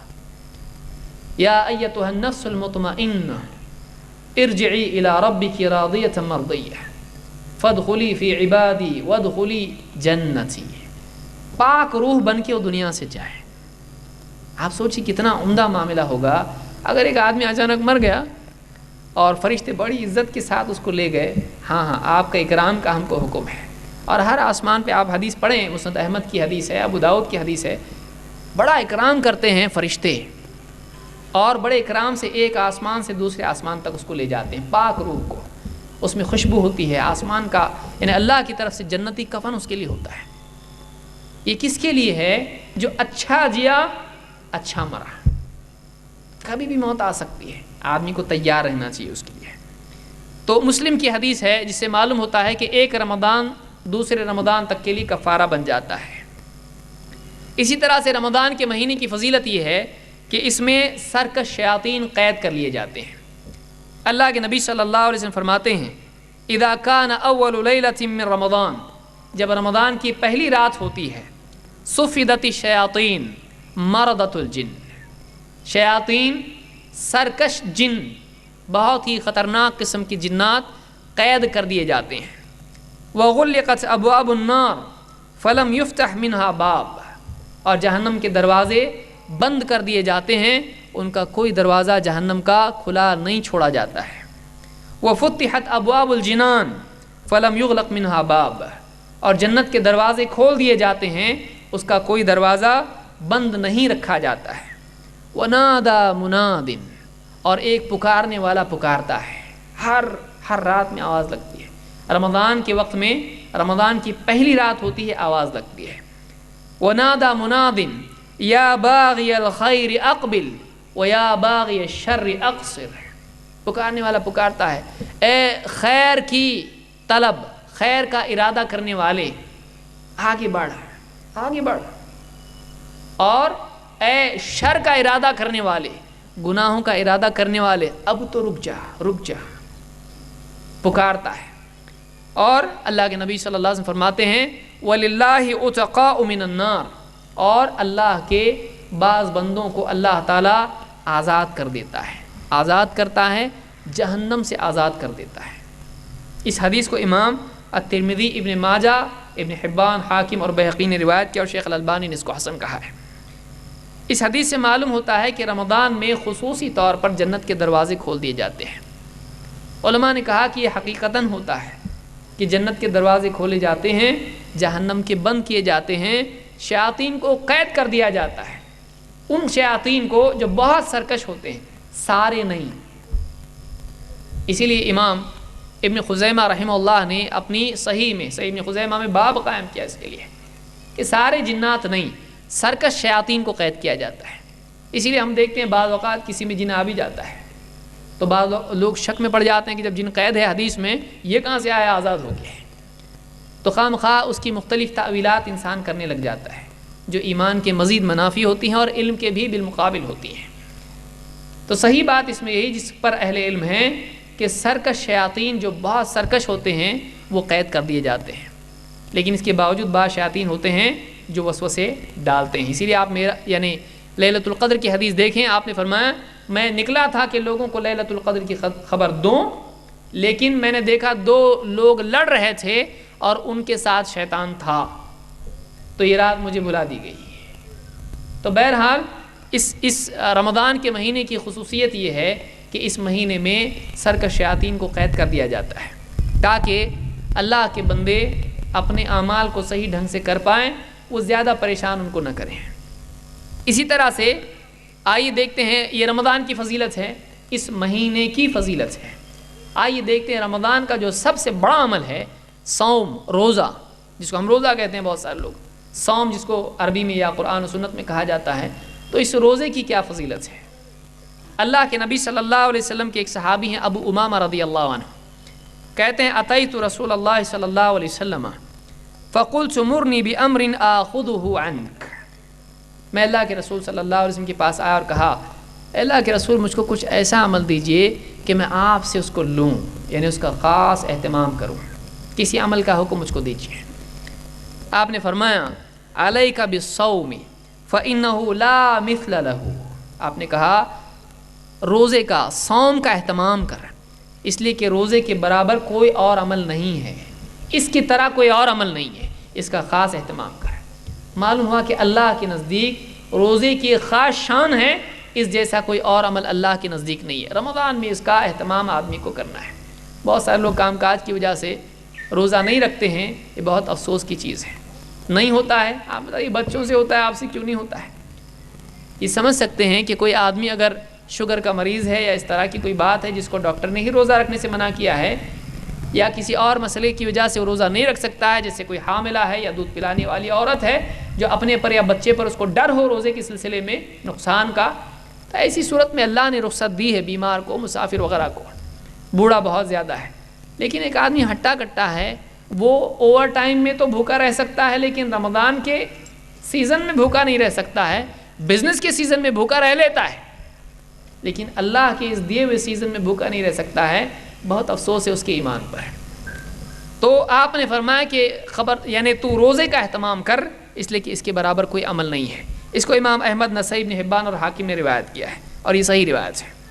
اسی طرح سے دوسری بات روزے کے بارے میں یہ ہے کہ اس میں مغفرت ہے، یہ سبب مغفرت ہے، ماضی میں جتنے گناہ ہوئے ہیں ان کی مغفرت کا ذریعہ ہے۔ اللہ کے نبی صلی اللہ علیہ وسلم فرماتے ہیں من صام رمضان ایمانا واحتسابا غفر له ما تقدم من ذنبه، اس کو امام البخاری مسلم دونوں نے روایت کیا ہے کہ جو ایمان اور احتساب کے ساتھ رمضان کے روزے رکھے اس کے پچھلے تمام گناہوں کی مغفرت ہو جاتی ہے۔ ایمان کے ساتھ، یقین کے ساتھ کہ اس کو شریعت تسلیم کرتا ہو، اللہ کے حکم کی تعمیل میں کرے، نفس کے تقاضے کی بنیاد پر نہیں کہ چلو دکھاوے کے لیے روزہ رکھیں گے، یا لوگ رکھ رہے ہیں تو میں بھی رکھ رہا ہوں، یا اس کسی اور وجہ سے، اور احتساب ثواب کی نیت سے، اس کے ثواب کی عظمت کے جذبے کے ساتھ میں قدر کرتے ہوئے روزہ رکھیں۔ احتساب کہتے ہیں ثواب کی نیت سے عمل کرنا ہے۔ ہم بعض اوقات رسمی طور پر عمل کرنے والے بن جاتے ہیں، اس لیے وہ اعمال ہمارے کردار میں تبدیلی نہیں لاتے، اس کو یاد رکھیے۔ رسمی عمل کردار میں تبدیلی نہیں لاتا ہے، وہی عمل آدمی کے کردار میں تبدیلی پیدا کرتا ہے جس میں ایمان اور احتساب ہو، اس میں اخلاص ہو، اس میں ثواب کی نیت ہو، اس میں اس عمل کی عظمت کا، فضیلت کا احساس ہو، وہ اس کے اندر تبدیلی لاتا ہے۔ ورنہ آدمی سالوں سال نماز پڑھتا ہے، گناہ سے نہیں روکتی ہے، مہینہ مہینے کے روزے رکھ لیتا ہے، لیکن وہ متقی نہیں بن پاتا ہے۔ تو آدمی کو عمل احتساب کے ساتھ کرنا چاہیے۔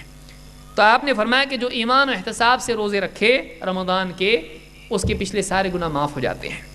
اسی طرح سے روزہ جہنم سے آزادی کا ذریعہ ہے۔ اللہ کے رسول صلی اللہ علیہ وسلم نے فرمایا ان للہ عند کل فطر عتقاء وذلک فی کل لیلہ، ہر افطار کے وقت اللہ تعالیٰ کے بعض بندے ہوتے ہیں، اللہ تعالیٰ بعض بندوں کو ہر افطار کے وقت میں آزاد کر دیتا ہے جہنم سے، اور یہ ہر رات ہوتا ہے، ہر افطار کے وقت ہوتا ہے کہ ہر رمضان کی ہر رات میں کسی نہ کسی کا نمبر لگتا ہے، آج یہ جہنم سے آزاد ہو گیا، آج یہ پہلا نہیں تو دوسرا، دوسرا نہیں تو تیسرا۔ تو رمضان کی ہر رات میں اللہ تعالیٰ کچھ بندوں کو جہنم سے آزادی عطا فرماتا ہے۔ یہ اللہ کے نبی صلی اللہ علیہ وسلم کی حدیث ہے، اس کو امام ابن ماجہ نے اور اسی طرح سے امام احمد، طبرانی اور بیہقی نے شعب الایمان میں اس کو ذکر کیا، اور یہ حسن درجے کی روایت ہے۔ اسی طرح سے روزہ جہنم سے ڈھال ہے، اس سے آڑ ہے۔ اللہ کے نبی صلی اللہ علیہ وسلم فرماتے ہیں الصوم جنہ یستجن بها العبد من النار، روزہ ڈھال ہے، ایک بندہ اس روزے کے ذریعے سے اپنے آپ کو جہنم سے بچا لیتا ہے، یہ اس کے اور جہنم کے بیچ میں آڑ بن جاتا ہے۔ روزہ بندے اور جہنم کے بیچ میں آڑ بنتا ہے، ڈھال بنتا ہے۔ یہ اتنا اونچا عمل ہے کہ اس کو بچاتا ہے۔ ایسے آپ نے فرمایا جیسے جنگ میں تمہاری ڈھال ہوتی ہے جو تم کو دشمن کے حملے سے بچاتی ہے، اور روزہ تم کو جہنم کی آگ سے بچاتا ہے۔ اتنا قیمتی عمل ہے۔ اس حدیث کو امام الطبرانی نے روایت کیا الکبیر میں۔ اسی طرح سے آپ نے فرمایا الصیام جنہ وحصن حصین من النار، نہ صرف ڈھال ہے بلکہ آپ نے فرمایا کہ روزہ ڈھال ہے اور جہنم کی آگ سے ایک مضبوط قلعہ ہے۔ یہ قلعے میں آدمی آتا ہے تو دشمن کے حملوں سے بچ جاتا ہے، نقصان سے بچتا ہے۔ اسی طرح سے اگر روزہ آدمی رکھتا ہے، واقعی جیسا اس نے روزہ رکھنا ہے، وہ گویا کہ قلعے میں آ گیا جہنم کے مقابلے میں، اس نے اپنے آپ کو محفوظ کر لیا۔ اس حدیث کو امام احمد اور بیہقی نے شعب الایمان میں ذکر کیا ہے۔ اسی طرح سے روزہ نفس کی بیماریوں سے علاج کا ذریعہ ہے۔ نفس کی بیماریاں ہیں، نہ صرف یہ کہ ماضی کے گناہوں کی مغفرت اس میں ہے، بلکہ اسی کے ساتھ ساتھ حال کا جو قلبی مرض ہے، اپنے آپ کو گناہوں سے پاک کرنا، اپنے مزاج میں تقوی لانا، گناہوں سے بچنے کا مزاج فیوچر کے اعتبار سے پیدا کرنا، اس کا بھی ذریعہ روزہ ہے۔ اللہ نے فرمایا یا ایھا الذین آمنوا کتب علیکم الصیام کما کتب علی الذین من قبلکم لعلکم تتقون، اے ایمان والو تم پر روزے فرض کر دیے گئے، لازم ہے تم کو رکھنا ہے، چھوڑ نہیں سکتے، تم پر روزے فرض کر دیے گئے جیسا کہ تم سے پہلوں پر بھی فرض تھے، صرف تم پر نہیں، پہلوں کو بھی روزہ تھا۔ اور کیوں روزے فرض کر دیے گئے؟ تاکہ تم میں تقوی پیدا ہو، تاکہ تمہارے اندر بچنے کا اور رکنے کا مزاج پیدا ہو، کہ جب ایک بندہ حلال سے رک سکتا ہے اللہ کی خاطر، حلال پانی، حلال کھانا، اور بیوی سے نکاح کے باوجود اگر بچتا ہے اللہ کی خاطر، روزہ ہے میرا، کیوں نہیں کھاتا ہے؟ دوست کھا رہے ہیں، سب کھا رہے ہیں غیر مسلم، یہ بیٹھا اپنی فائل پہ لکھ رہا ہے، یہ بیٹھا دکان میں ہے، پاس پڑوس کے دوسرے دکاندار ہیں، مل کے ٹفن کھول کے کھا رہے ہیں، آ جا، نہیں آ سکتا، کیوں؟ ہاں اس کا روزہ ہے، کھاؤ تم لوگ کھاؤ، نہیں کھاتا ہے۔ پانی سامنے رکھا ہوا ہے، شربت سامنے رکھا ہوا ہے، گھر میں آ رہا ہے، فریج کھول کے دیکھ رہا ہے، ٹھنڈا شربت ہے سامنے ایک دم، اور سوکھ رہا ہے گلا، بالکل آواز صحیح نہیں نکل رہی ہے، نہیں پی رہا ہے، کیوں نہیں پی رہا؟ اللہ کی خاطر۔ رکنے کا مزاج پیدا ہوتا ہے، اپنی جبلت پر شریعت کو غالب کرنے کا مزاج بنتا ہے، یاد رکھیے اس کو۔ روزہ ایک انسان کی جبلت کے جو تقاضے ہیں، انسٹنکٹ اندر سے ہوتی ہے، پانی، پھر رکے گا نہیں، وہ بھوک رکے گا نہیں، لیکن اس سے بھی رکنے کا مزاج پیدا ہوتا ہے۔ اپنے اندر کے جانور کو لگام لگانے کی طاقت آدمی میں پیدا ہوتی ہے روزے سے۔ جو ایک مہینے میں صحیح ڈھنگ سے روزے گزار لیں، 11 مہینے، جو ایک مہینے میں حلال سے رکتا ہے، 11 مہینے حرام سے رکنے کی طاقت پیدا ہو جاتی ہے۔ روزہ تقویٰ پیدا کرتا ہے، گناہوں سے رکنے کا ذریعہ پیدا کرتا ہے۔ اسی طرح سے آپ نے فرمایا، اللہ کے نبی صلی اللہ علیہ وسلم فرماتے ہیں، صوم شہر الصبر، صبر کے مہینے کے روزے، وثلاثة ایام من کل شہر، اور ہر مہینے کے 3 روزے، 13، 14، 15 ایام البید جس کو کہا جاتا ہے۔ تو مہینہ، ایک مہینہ رمضان کے مہینے کے روزے اور 3 دن ہر مہینے کے روزے، یہ کیا ہوتے ہیں؟ یذہبن وحر الصدر، یہ 30 اور یہ 3 اس طرح سے یہ کل ملا کے آدمی کے جو سینے میں جو بیماریاں ہوتی ہیں، وحر الصدر مناوی کہتے ہیں، اس کا مطلب یہ ہے کینہ، کپٹ، وساوس، اور جو شہوتیں آدمی کے دل میں ہوتی ہیں، سینے میں ہوتی ہیں، جو اس کے تقویٰ میں بیچ میں حائل ہوتی ہیں، اس کو متقی بننے نہیں دیتی ہیں۔ ان شہوتوں کے علاج کے لیے یہ کافی ہو جاتا ہے، صحیح ڈھنگ سے آدمی روزہ رکھے، اس کا روزہ محض بھوک نہ ہو، اس کا روزہ اللہ کی رضا کے لیے رکنا ہو۔ تو جب اللہ کی رضا کے لیے ایک چیز سے رک سکتا ہے، 100 چیزوں سے رک سکتا ہے۔ روزہ بھوک کا نام نہیں ہے، پیاس کا نام نہیں ہے، روزہ رکنے کا نام ہے۔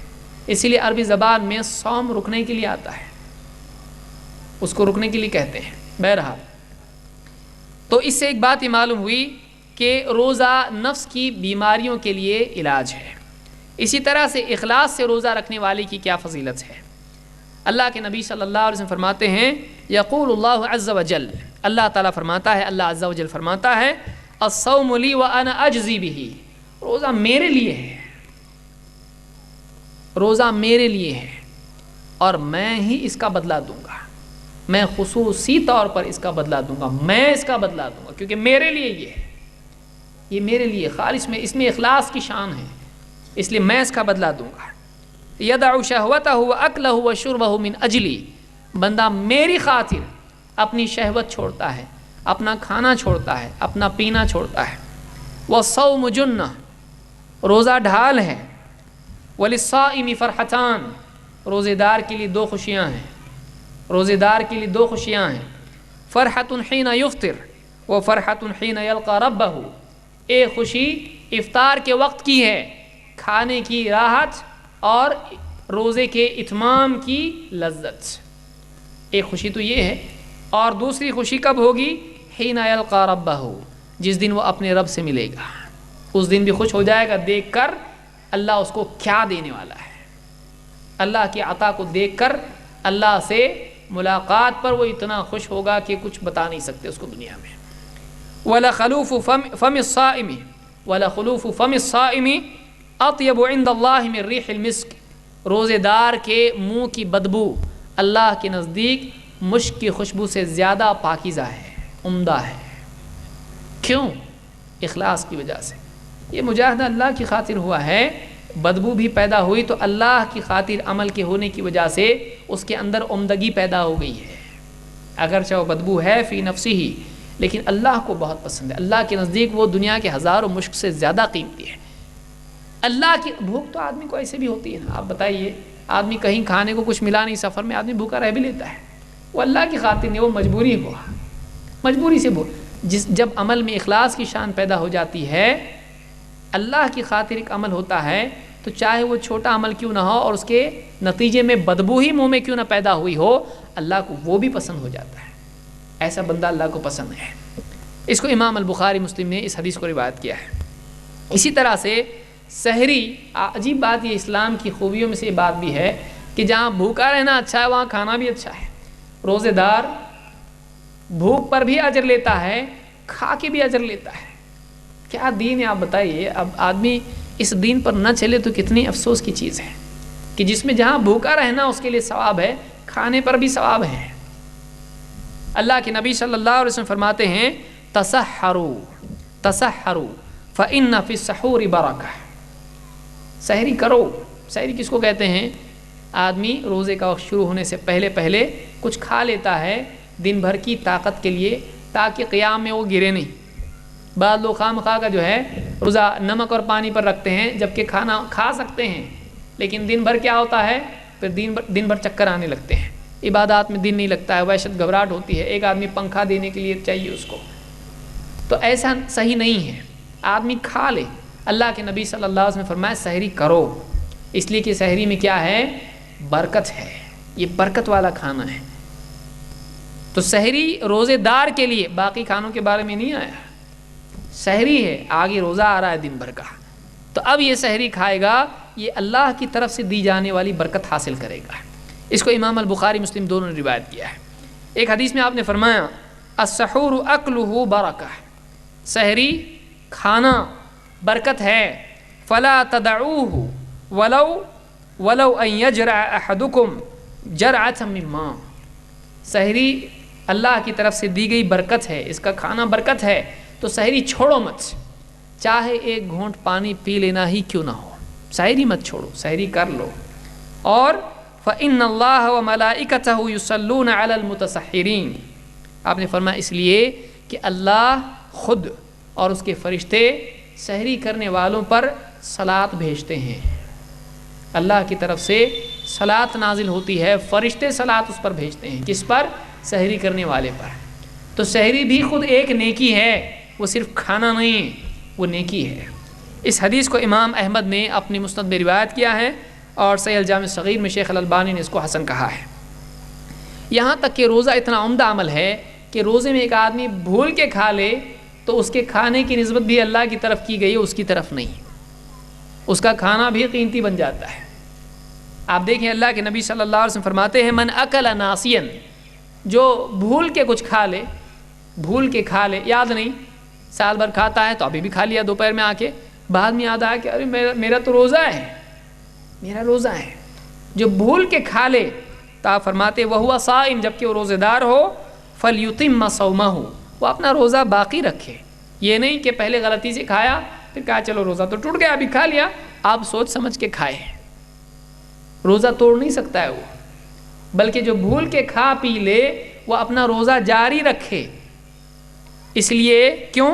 فلیتم صومہ فانما اطعمہ اللہ وسقاہ، اس لیے کہ یہ اللہ ہے جس نے اس کو کھلایا پلایا. یعنی اس کی غلطی سے کھا لینے کی نسبت کس کی طرف کی گئی؟ اللہ کی طرف. کہ وہ یہ نہ سمجھے کہ میں نے گناہ کر لیا چلو اب میرا روزہ ٹوٹ گیا، بلکہ اس کو یہ بات یاد رکھنی چاہیے کہ اس کو کھلانے پلانے والا اللہ ہے، اس کھانے کی نسبت اللہ کی طرف کی گئی. کتنا اچھا دین ہے کہ جس میں بھول سے آدمی سے کچھ ایسی غلطی ہو جائے تب بھی اس کا عمل باطل نہیں ہوتا ہے، بلکہ اس کو اللہ کی طرف نسبت دی جاتی. کوئی بات نہیں، اللہ نے کھلایا، تیرے کو جاری رکھ روزہ، اب توڑ مت، روزہ جاری رکھ اپنا. اس حدیث کو امام البخاری مسلم نے روایت کیا ہے. اسی طرح سے جس آدمی کا خاتمہ روزے پر ہو، کہ آدمی نے دن میں روزہ رکھا ہو اور اس کے بعد اس کی موت ہو جائے، یا روزے کی حالت میں اس کی موت ہو جائے، تو کیا ہے؟ اللہ کے رسول صلی اللہ علیہ وسلم فرماتے ہیں من ختم له بصیام یوم دخل الجنہ، جس کا خاتمہ اس دن کے روزے پر ہو جائے، کہ جس کی موت آ جائے ایسے دن میں جس میں اس نے روزہ رکھا تھا، تو دخل الجنہ، یہ جنت میں داخل ہوگا. اس حدیث کو امام البزار نے اپنی مسند میں روایت کیا ہے، اور صحیح الجامع الصغیر میں شیخ الالبانی نے اس کو صحیح کہا ہے.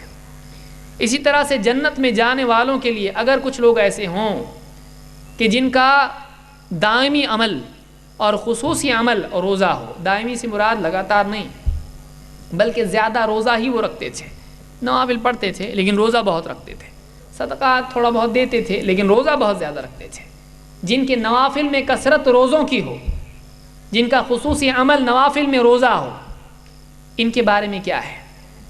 اللہ کے نبی صلی اللہ علیہ وسلم فرماتے ہیں ان فی الجنت بابا یقال له الریان، جنت میں ایک دروازہ ہے جس کو الریان کہا جاتا ہے. یدخل منہ الصائمون یوم القیامہ، قیامت کے دن روزے دار اس سے داخل ہوں گے، روزے دار اس سے داخل ہوں گے. لا يدخل منہ احد غیرہم،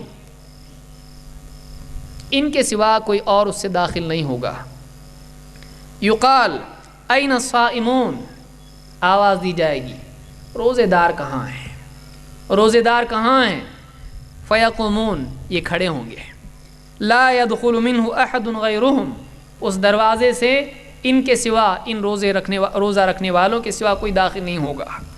فَإِذَا دَخَلُوا أُغْلِقَ فَلَمْ يَدْخُلْ مِنْهُ أَحَدٌ، جب وہ اس دروازے سے روزے دار داخل ہو جائیں گے وہ دروازہ بند کر دیا جائے گا، پھر اس کے بعد اس دروازے سے کوئی اور داخل نہیں ہوگا۔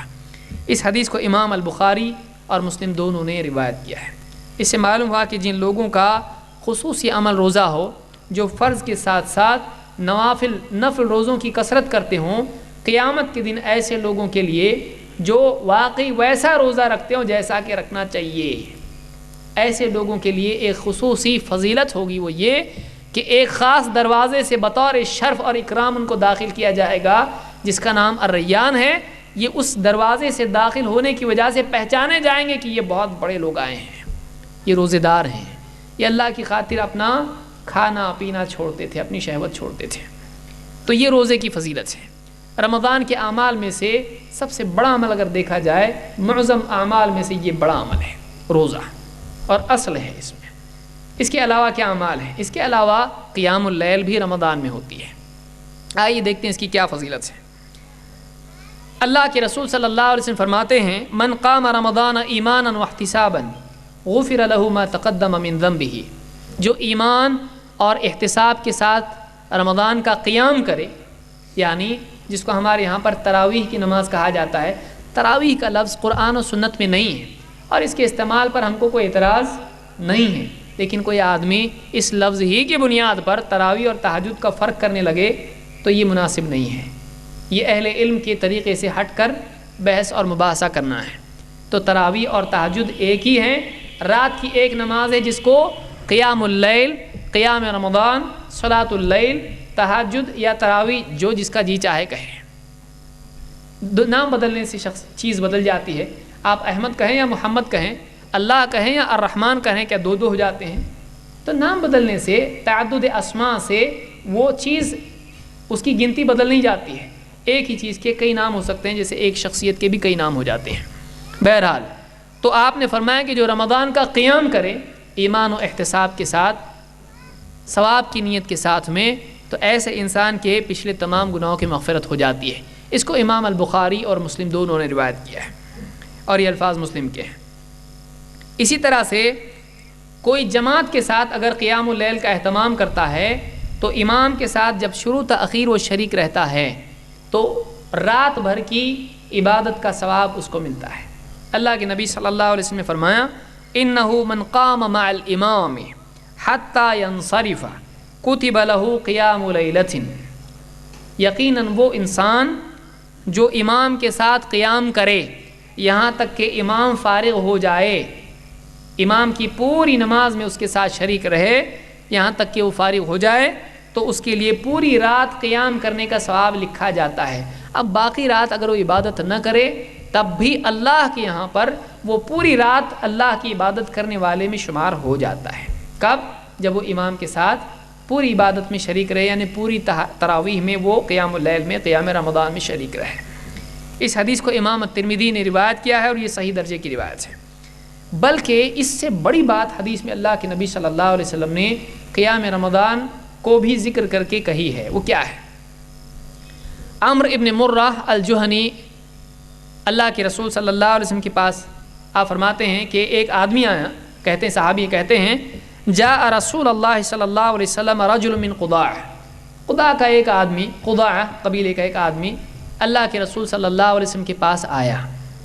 فقال له یا رسول اللہ، اس نے آ کے کہا، اے اللہ کے رسول، ارأیت ان شہدت اللہ الہ الا اللہ وانک رسول اللہ، یہ تو بتائیے کہ اگر میں اس بات کی گواہی دیتا ہوں کہ اللہ کے سوا کوئی عبادت کے لائق نہیں اور آپ اللہ کے رسول ہیں، میں گواہی دیتا ہوں، وصلیت الصلوات الخمس، اور 5 نمازوں کا بھی اہتمام کروں، وصمت الشہر، اور پورے مہینے کے یعنی رمضان کے روزے رکھوں، وقمت رمضان، اور رمضان کا قیام بھی کروں، تراویح کا اہتمام کروں، قیام رمضان کا اہتمام کروں، وآتیت الزکوٰۃ اور زکوٰۃ بھی ادا کروں، تو یعنی میں اتنا سب کچھ کروں، شہادتین کا اقرار، 5 نمازیں، رمضان کے روزے، قیام رمضان اور زکوٰۃ کی ادائیگی، یہ سب اگر میں کرتا ہوں تو میرا کیا؟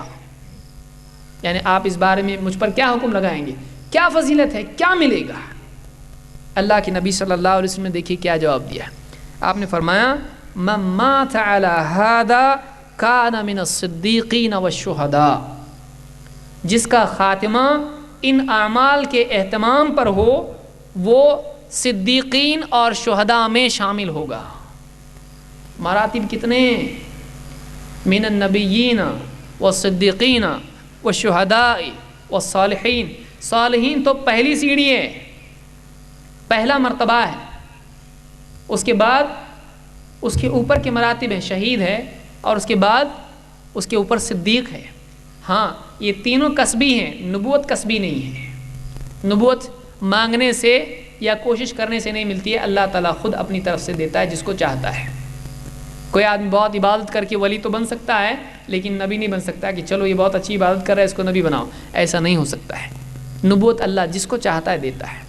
ہاں ولایت کسبی ہوتی ہے۔ اسی طرح سے حدیث میں ہے کہ آدمی سچ بولتا رہتا ہے، سچ کا اہتمام کرتا ہے، یہاں تک کہ اللہ کے نزدیک اس کو صدیق لکھ دیا جاتا ہے۔ یہ کسبی ہے، آدمی کے عمل سے جڑا ہوا ہے۔ شہید جو اللہ کی راہ میں قتل کر دیا جائے شہید ہے۔ تو جو آدمی ان اعمال کے اہتمام پر مرے، موت تک ان اعمال کا اہتمام کرتا رہے، آخرت میں وہ صدیقین اور شہداء میں اس کا شمار ہوگا، اس کا شمار صدیقین اور شہداء میں ہوگا۔ اس حدیث کو امام ابن خزیمہ، البزار اور ابن حبان نے روایت کیا ہے، اور صحیح الترغیب میں شیخ الالبانی نے اس کو صحیح کہا ہے۔ تو یہ قیام رمضان کی فضیلت ہے جو کہ بہت سے لوگ سستی کی وجہ سے چھوڑ دیتے ہیں۔ دیکھیے دھوکہ کیسا ہوتا ہے، آدمی کیا کرتا ہے، رات میں سوچتا ہے کہ یہ امام صاحب تو بہت تیز پڑھتے ہیں، میں بہت سلو ترتیل سے پڑھوں گا، ورتل القرآن ترتیلا بھی یاد آ جاتی ہے۔ پھر کیا کرتا ہے، جماعت چھوڑ دیتا ہے، سوچتا ہے گھر پہ پڑھیں گے، گھر پہ آتا ہے بیوی بچوں میں بزی ہو جاتا ہے، کام کاج میں یہ مختلف چیزوں میں کھا لیتا ہے، تو تھوڑی نیند کے بادل سر پہ منڈرانے شروع ہو جاتے ہیں۔ اب سوچتا ہے کہ اب تو نیند آ رہی، نیند کے وقت میں عبادت کرنا بھی مناسب نہیں، حدیث بھی ہے اس کے لیے، ایسے وقت میں حدیثیں بہت یاد آ جاتی ہیں۔ پھر سوچتا ہے افضل وقت کون سا ہے، رات کا وقت ہے، قم اللیل الا قلیلا ان ناشئۃ اللیل ہی اشد وطئا واقوم قیلا۔ چلو فضیلت کا وقت تو ہے، حضرت عمر وہاں آخری وقت میں پڑھتے تھے نا، اللہ کے رسول صلی اللہ علیہ وسلم تب بیدار ہوتے تھے جب مرغ بانگ دیتا تھا۔ چلو کیوں نہ افضل وقت میں کریں گے، فریش رہتے ایک دم، دن بھر کی تھکانی کوئی عبادت ہے، ٹھیک ہے۔ جب سو جاتا ہے اٹھتا ہے ہڑبڑا کے، کب؟ جب بیوی بلینکٹ پورا کھینچ لیتی ہے اس کا، اٹھو، کیوں؟ نماز پڑھنے کے لیے نہیں، کب سے اٹھا رہی ہوں، سحری بھی چلی جائے گی، نماز تو گئی۔ ہڑبڑا کے اٹھتا ہے اور فوراً مسواک یا برش کر کے فوراً اب آ گیا، بیٹھ گیا سامنے، اب کائے کی نماز، اب شروع دونوں ہاتھ سے شروع ہو جاتا ہے۔ کیوں؟ 5 منٹ بچے ہیں، ایک ہاتھ اب کافی نہیں ہوگا، اب دونوں ہاتھ کا استعمال کرنا پڑے گا، جلدی جلدی کھا لیتا ہے، اور پھر سوچتا ہے کل سے صحیح کریں گے۔ اور ایک دن جب معاملہ ڈیو ہو جاتا ہے، ایک دن کی تراویح چھوڑ جاتی ہے تو اس کا ریکارڈ خراب ہو جاتا ہے، اس کا موڈ بھی خراب ہو جاتا ہے، پھر کبھی چھوڑتا ہے، کبھی پکڑتا ہے، کبھی پڑھتا ہے، کبھی نہیں پڑھتا ہے، ایسا ہو جاتا ہے۔ کیا یہ آدمی اپنے آپ کو دھوکہ دے، خود اپنے آپ کو دھوکہ دے، کتنا بیوقوف ہے آپ سوچئے، کیوں دھوکہ دیتا ہے اپنے آپ کو؟ آدمی برابر وقت پر عمل کرے، جب وقت کا عمل کا وقت آ گیا ہے عمل کر لے، بات پہ نہیں ٹالے۔ تصویف بربادی کی شروعات ہے، کل کرتے کرتے آج موت آ جاتی ہے۔ تو آدمی ٹالے نہیں، دنیا ٹالتا ہے، کوئی آدمی کہے آ جاؤ آپ کا جو قرض دینا ہے وہ دیتا ہوں، کہے ٹھیک ہے کل دے دینا، کبھی نہیں بولے گا۔ آئیے جائیداد بٹ رہی ہے، آپ کا بھی حصہ ملے گا، دیکھو آ جاؤ جلدی، فوراً آ جائے گا، گاڑی نہیں تو رکشہ سے آ جائے گا۔ کیوں؟ کل بولے گا نہیں، کل کیا ہوگا کیا معلوم، دین میں کیوں کل، دنیا میں کیوں نہیں؟ آدمی کا عجیب معاملہ، الٹا ہو گیا معاملہ۔ تو تراویح جو ہے برباد آدمی کرتا ہے، ایسا آدمی نہ کرے۔ اسی طرح سے رمضان میں تلاوت کا اہتمام کرنا چاہیے۔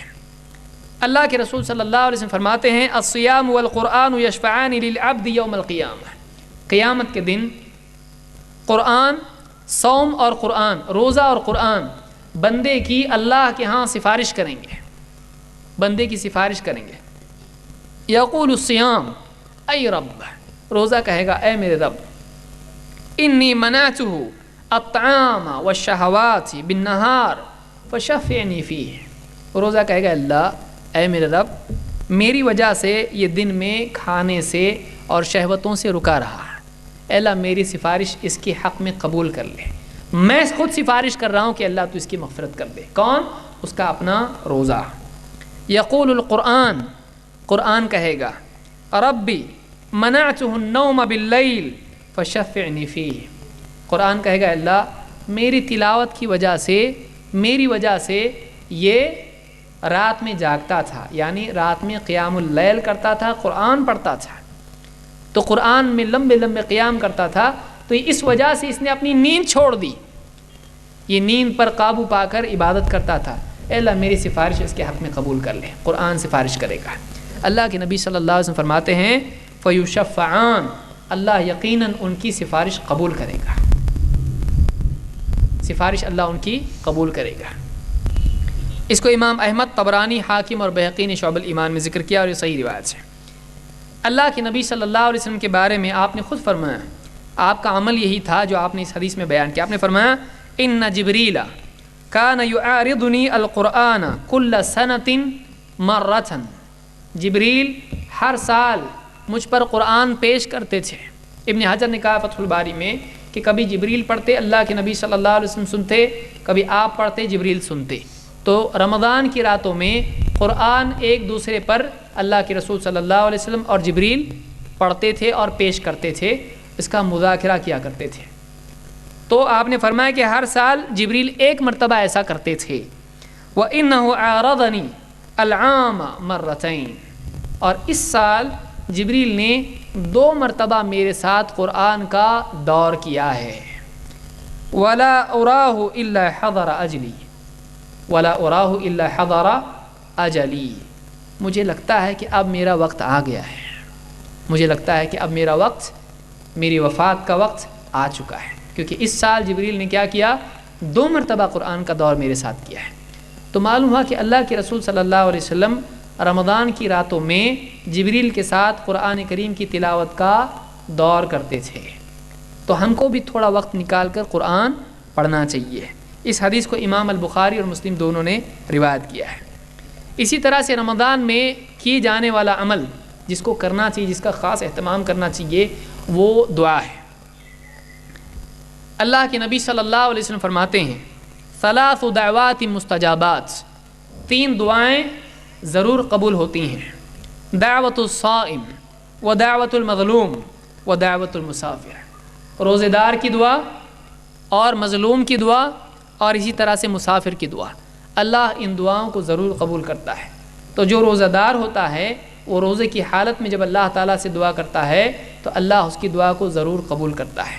تو ہم کو دعا کرنا چاہیے، اکیلے میں آدمی کبھی وقت اس کو مل جائے، ادھر ادھر کی باتیں کرنے کی بجائے، اخبار وغیرہ میں اپنا وقت ضائع کرنے کی بجائے آدمی قرآن کی تلاوت کرے، اللہ کو یاد کرے، اللہ کا ذکر کرے، اللہ سے دعا کرے۔ یہ وقت مانگنے کا ہے، قبولیت کا وقت ہے، روزے دار ہے، بھوکے پیٹ ہے، پیاس حلق میں آواز نہیں نکل رہی ڈھنگ سے، اللہ کو گڑ گڑا کے پکارے، اللہ مجھ کو معاف کر دے، میرے گھر والوں کو ہدایت دے، میرے فلاں رشتہ دار کو ہدایت دے۔ جو مانگنا ہے، اللہ کے پاس کسی چیز کی کمی نہیں ہے۔ دیکھیے دینے والے کے پاس کمی نہیں ہے، لینے والے کا برتن چھوٹا ہوتا ہے۔ اللہ کے پاس کمی نہیں ہے، ہمارے پاس ہمارے ہاتھ چھوٹے پڑ جاتے ہیں لینے کے لیے، اور اس میں بھی ہم کتنی مرتبہ لینے کی کوشش کرتے ہیں، یہ خود ہمارے حال کو ہم دیکھیں۔ تو یہ بیہقی کی روایت ہے شعب الایمان کی، اس سے معلوم ہوتا ہے کہ روزے دار کی دعا قبول ہوتی ہے۔ اسی طرح سے آپ اگر غور کریں، قرآن کریم میں اللہ تعالیٰ نے جب روزے کے احکام ذکر کیے ہیں تو انہی احکام کے دوران دعا کا حکم دیا ہے اور دعا کی قبولیت کا وعدہ کیا ہے۔ آپ آیتیں پڑھتی چلی جائیں سورۃ البقرہ کی، اللہ نے روزے کی آیات کے بعد کہا، روزے کا حکم دینے کے بعد کہا وَإِذَا سَأَلَكَ عِبَادِي عَنِّي فَإِنِّي قَرِيبٌ أُجِيبُ دَعْوَةَ الدَّاعِ إِذَا دَعَانِ۔ اے نبی جب میرے بندے میرے بارے میں آپ سے پوچھے تو آپ کہیے میں تو قریب ہوں، میں تو قریب ہوں، پکارنے والے کی پکار کو میں سنتا ہوں، اس کی دعا کو قبول کرتا ہوں۔ اللہ تعالیٰ نے وعدہ کیا ہے کہ اللہ تعالیٰ سے اگر بندہ دعا کرے گا اللہ اس کی دعا کو قبول کرے گا۔ روزے دار کی دعا من باب اولا قبول ہوگی، زیادہ قبول ہوگی۔ جب عام حالات کا یہ حال ہے تو روزے دار کی اللہ کیوں قبول نہیں کرے گا جو اللہ کی خاطر اخلاص کے ساتھ مجاہدہ کر رہا ہے۔ تو رمضان میں دعا کا اہتمام کریں، یہ بھی رمضان کے فضائل میں سے ہے کہ اس میں روزے دار کی دعا قبول ہوتی ہے۔ اسی طرح سے رمضان میں سخاوت کا اہتمام کرنا چاہیے، بخل کو چھوڑ دینا چاہیے۔ ویسے بھی زندگی بھر کے لیے بخل برا ہے اور رمضان میں اور بھی برا ہے، خلاف سنت بھی ہے، اور اللہ کی طرف سے جب خیر کے دروازے کھولے جا رہے ہیں اور یہ کنجوسی کر رہا ہے، بہت بری بات ہے، یہ اچھے اخلاق کے منافی ہے۔ ابن عباس رضی اللہ عنہ فرماتے ہیں کان النبی صلی اللہ علیہ وسلم اجود الناس بالخیر، اللہ کے نبی صلی اللہ علیہ وسلم خیر کے سلسلے میں بڑے سخی انسان تھے، لوگوں کو عطا کرنے کے اعتبار سے بہت سخی انسان تھے۔ وَكَانَ أَجْوَدُ مَا يَكُونُ فِي رَمَضَانَ حِينَ يَلْقَاهُ جِبْرِيلُ، اور آپ سب سے زیادہ سخی تب ہوا کرتے جب آپ رمضان کی راتوں میں جبریل سے ملا کرتے ہیں۔ وَكَانَ جِبْرِيلُ عَلَيْهِ السَّلَامُ يَلْقَاهُ كُلَّ لَيْلَةٍ فِي رَمَضَانَ حَتَّى يَنْسَلِخ، جبریل اللہ کے نبی صلی اللہ علیہ وسلم سے رمضان کی ہر رات میں ملتے یہاں تک کہ رمضان کا مہینہ ختم ہو جاتا ہے۔ یعرض علیہ النبی صلی اللہ علیہ وسلم القرآن، اللہ کے نبی صلی اللہ علیہ وسلم جبریل پر قرآن پیش کرتے۔ آپ دیکھیں پچھلی روایت میں جبریل پیش کرتے تھے، اس روایت میں ہے کہ آپ پیش کرتے تھے، یہی بات ابن حجر نے کہی ہے، دونوں طرف سے ہوتا تھا، معارضہ دونوں طرف سے ہوتا ہے۔ فَإِذَا لَقِيَهُ جِبْرِيلُ عَلَيْهِ السَّلَامُ كَانَ أَجْوَدَ بِالْخَيْرِ مِنَ الرِّيحِ الْمُرْسَلَةِ، کہ جب جبریل رمضان کی راتوں میں اللہ کے نبی صلی اللہ علیہ وسلم سے ملتے تو پھر اللہ کے نبی صلی اللہ علیہ وسلم کی سخاوت کا حال یہ ہو جاتا گویا کہ وہ بڑی تیز ہوا کی مانند ہو، جیسے ہوا تیزی سے چلتی ہے ویسی آپ کی سخاوت کا حال ہو جاتا کہ ہر چیز اس کی لپیٹ میں آ جاتی جیسے ہوا ہوتی ہے۔ تو آپ کی سخاوت بڑی تیز ہو جاتی تھی، اس میں ایک شدت اور قوت پیدا ہو جاتی تھی، اس میں کثرت پیدا ہو جاتی تھی۔ تو یہ رمضان میں اللہ کے نبی صلی اللہ علیہ وسلم کی سنت ہے کہ آدمی سخاوت کا اہتمام کرے۔ فقراء غرباء لوگ جو بھی ہیں جن کو کھانے کو نہیں ہے، پینے کو نہیں ہے، یا جن کے پاس خرچ کے لیے نہیں ہے، پہننے کے لیے نہیں ہے، آدمی ان پر خرچ کرے۔ کب تک جمع کے باندھ کے رکھے گا؟ اس کی قبر میں اس کے رشتہ دار رکھنے والے ہیں۔ آپ سوچئے لوگ رکھتے ہیں بہت کچھ چیزیں ہیں، وہ بہت سارے لوگ عہد نامہ رکھتے ہیں، بہت کچھ رکھتے ہیں، اس کو یہ پسند تھا، اس کو نوٹ بہت پسند ہے، کوئی رکھا آج تک؟ اس کو سونا بہت پسند تھا، کوئی نہیں، بہت رکھے گا تو کیا رکھے گا؟ جلیبی اور ڈبل روٹی پاؤ، ایسی چیزیں رکھتے ہیں جو خود بھی نہیں کھائیں گے۔ لیکن پیسہ کہاں رہے؟ یہ چھوڑ کے جانا ہے سب۔ جو آدمی نے دے دیا اللہ کی خاطر وہ اس کا ہے، جو چھوڑ دیا وہ وارثوں کا ہے، اس کا نہیں ہے۔ وہ مالک ہو گئے، وہ خوشیاں منائیں گے، وہ اچھا ہوا جلدی گیا، اچھا ہوا جلدی گیا۔ کئی لوگ تو خوش ہو جاتے ہیں، چلو بھائی اچھا ہو گیا، پریشانی، اور اس کے بعد آپس میں لڑنا شروع کرتے ہیں جائیداد کے لیے۔ تو ایک بات یہ معلوم ہوئی کہ رمضان کے مہینے میں اللہ کے نبی صلی اللہ علیہ وسلم کی سخاوت بڑھ جاتی تھی، یہ بخاری مسلم کی حدیث ہے۔ اسی طرح سے اللہ کے نبی صلی اللہ علیہ وسلم فرماتے ہیں من فطر صائما کان له مثل اجرہ غیر انہ لا ينقص من اجر الصائم شیئا، جو کسی روزے دار کو افطار کرا دے تو اس کو روزہ رکھنے والے کی طرح اجر ملے گا۔ ہاں، اصل روزہ رکھنے والے کی کہ روزے میں اس کے اجر میں کوئی کمی نہیں کی جائے گی، لیکن افطار کرانے والے کو بھی اس کا ثواب ملے گا۔ اب بتائیے، آپ رمضان میں 30 یا 29 سے زیادہ روزے نہیں رکھ سکتے ہیں، لیکن اگر آپ نے 30 دن ایک روزے دار کو افطار کرا دیا تو اب آپ نے ایک روزہ تو رکھا پرسنل اور ایک افطار کرا دی، تو آپ کے کتنے روزے ہو رہے ہیں؟ ٹوٹل 60 روزے ہو رہے ہیں۔ اور اگر آپ ہر دن 100 آدمیوں کو افطار کرا دیں، اللہ اکبر، تو یہ کرنے والے کے لیے سب رستہ کھلا ہوا ہے۔ ہمارے لیے دیکھیے، مواقع کم نہیں پڑتے ہیں، ہمارے اندر ہمت کم پڑ جاتی ہے۔ دروازہ کھلا ہوا ہے، جتنا کرنا چاہے آدمی کر لے، لیکن اس کی سستی اس کی سب سے بڑی دشمن ہے، اللہ کے ہاں کمی نہیں ہے۔ تو روزے کے سلسلے میں یہ حدیث ہم کو ملتی ہے کہ افطار کرانے پر سخاوت آدمی کرے، اس کو ثواب ملے گا روزے دار کا، لیکن حلال سے کھلائے۔ جو لوگ حرام والے، بہت سارے لوگ رمضان کے مہینے میں سوچتے ہیں چلو ایسے ہی اپنا بیڑا پار ہو جائے گا، ویسے تو ہم لوگ بہت ساری کرتوت ہماری خراب ہے، کسی کو کھلا پلا کے یہ ڈبل گناہ ہو جائے گا۔ حرام میں سے کسی کو نہیں کھلانا چاہیے، اس پر ثواب نہیں ملے گا، اس پر ثواب کی نیت رکھنا خود ایک گناہ ہے۔ تو اس حدیث کو امام ترمذی اور ابن احمد اور ابن ماجہ اور ابن حبان وغیرہ نے روایت کیا اور صحیح روایت ہے۔ اسی طرح سے رمضان کے اعمال میں سے ایک عمل عمرہ بھی ہے، اس لیے خصوصی فضیلت اس کی بڑھ جاتی ہے۔ ام سنان رضی اللہ تعالیٰ عنہا سے اللہ کے نبی صلی اللہ علیہ وسلم نے فرمایا تھا فَإِذَا كَانَ رَمَضَانُ اعْتَمِرِي فِيهِ، جب اگلا رمضان آئے تو تم اس میں عمرہ کرنا۔ کیوں؟ فَإِنَّ عُمْرَةً فِي رَمَضَانَ حَجَّةٌ، اس لیے کہ رمضان میں عمرہ کرنا حج ہو جاتا ہے، حج ادا نہیں ہوتا ہے، حج کی طرح اس کا ثواب ملتا ہے۔ اور ایک روایت میں آپ نے فرمایا فَإِنَّ عُمْرَةً فِي رَمَضَانَ كَحَجٍّ مَعِي یا حَجَّةً مَعِي، کہ رمضان میں عمرہ کرنا میرے ساتھ حج کرنے کی طرح ہے۔ یعنی ایک آدمی اگر رمضان میں عمرہ، اگر کسی کو اللہ نے مال و دولت دی ہے، وہ آدمی رمضان میں اگر عمرہ کر لے تو اس کا ثواب اتنا بڑا ہے گویا کہ اس انسان نے اللہ کے نبی صلی اللہ علیہ وسلم کے ساتھ حج کیا ہے، اتنا بڑا ثواب اس کا ہے۔ تو جن کے پاس اللہ نے دنیا ان کو دے رکھی ہے، وہ دنیا کی چیزوں میں ان کو استعمال کرنے کی بجائے، تجارت میں بڑھانے کی بجائے آخرت کی تجارت اور کھیتی میں اس کو لگائیں۔ جو حدیث میں نے بیان کی اس کو امام البخاری اور مسلم دونوں نے روایت کیا ہے۔ اسی طرح سے رمضان میں ایک رات ہے لیلۃ القدر، اللہ تعالیٰ نے اس رات کے بارے میں کہا لیلۃ القدر خیر من الف شہر، یہ رات 1000 مہینوں کے برابر نہیں، یہ رات 1000 مہینوں سے بہتر ہے، ایک رات 1000 مہینوں سے بہتر ہے۔ تو اس رات کی بھی ایک خصوصی فضیلت ہے، یہ رمضان کے مہینے میں ہے۔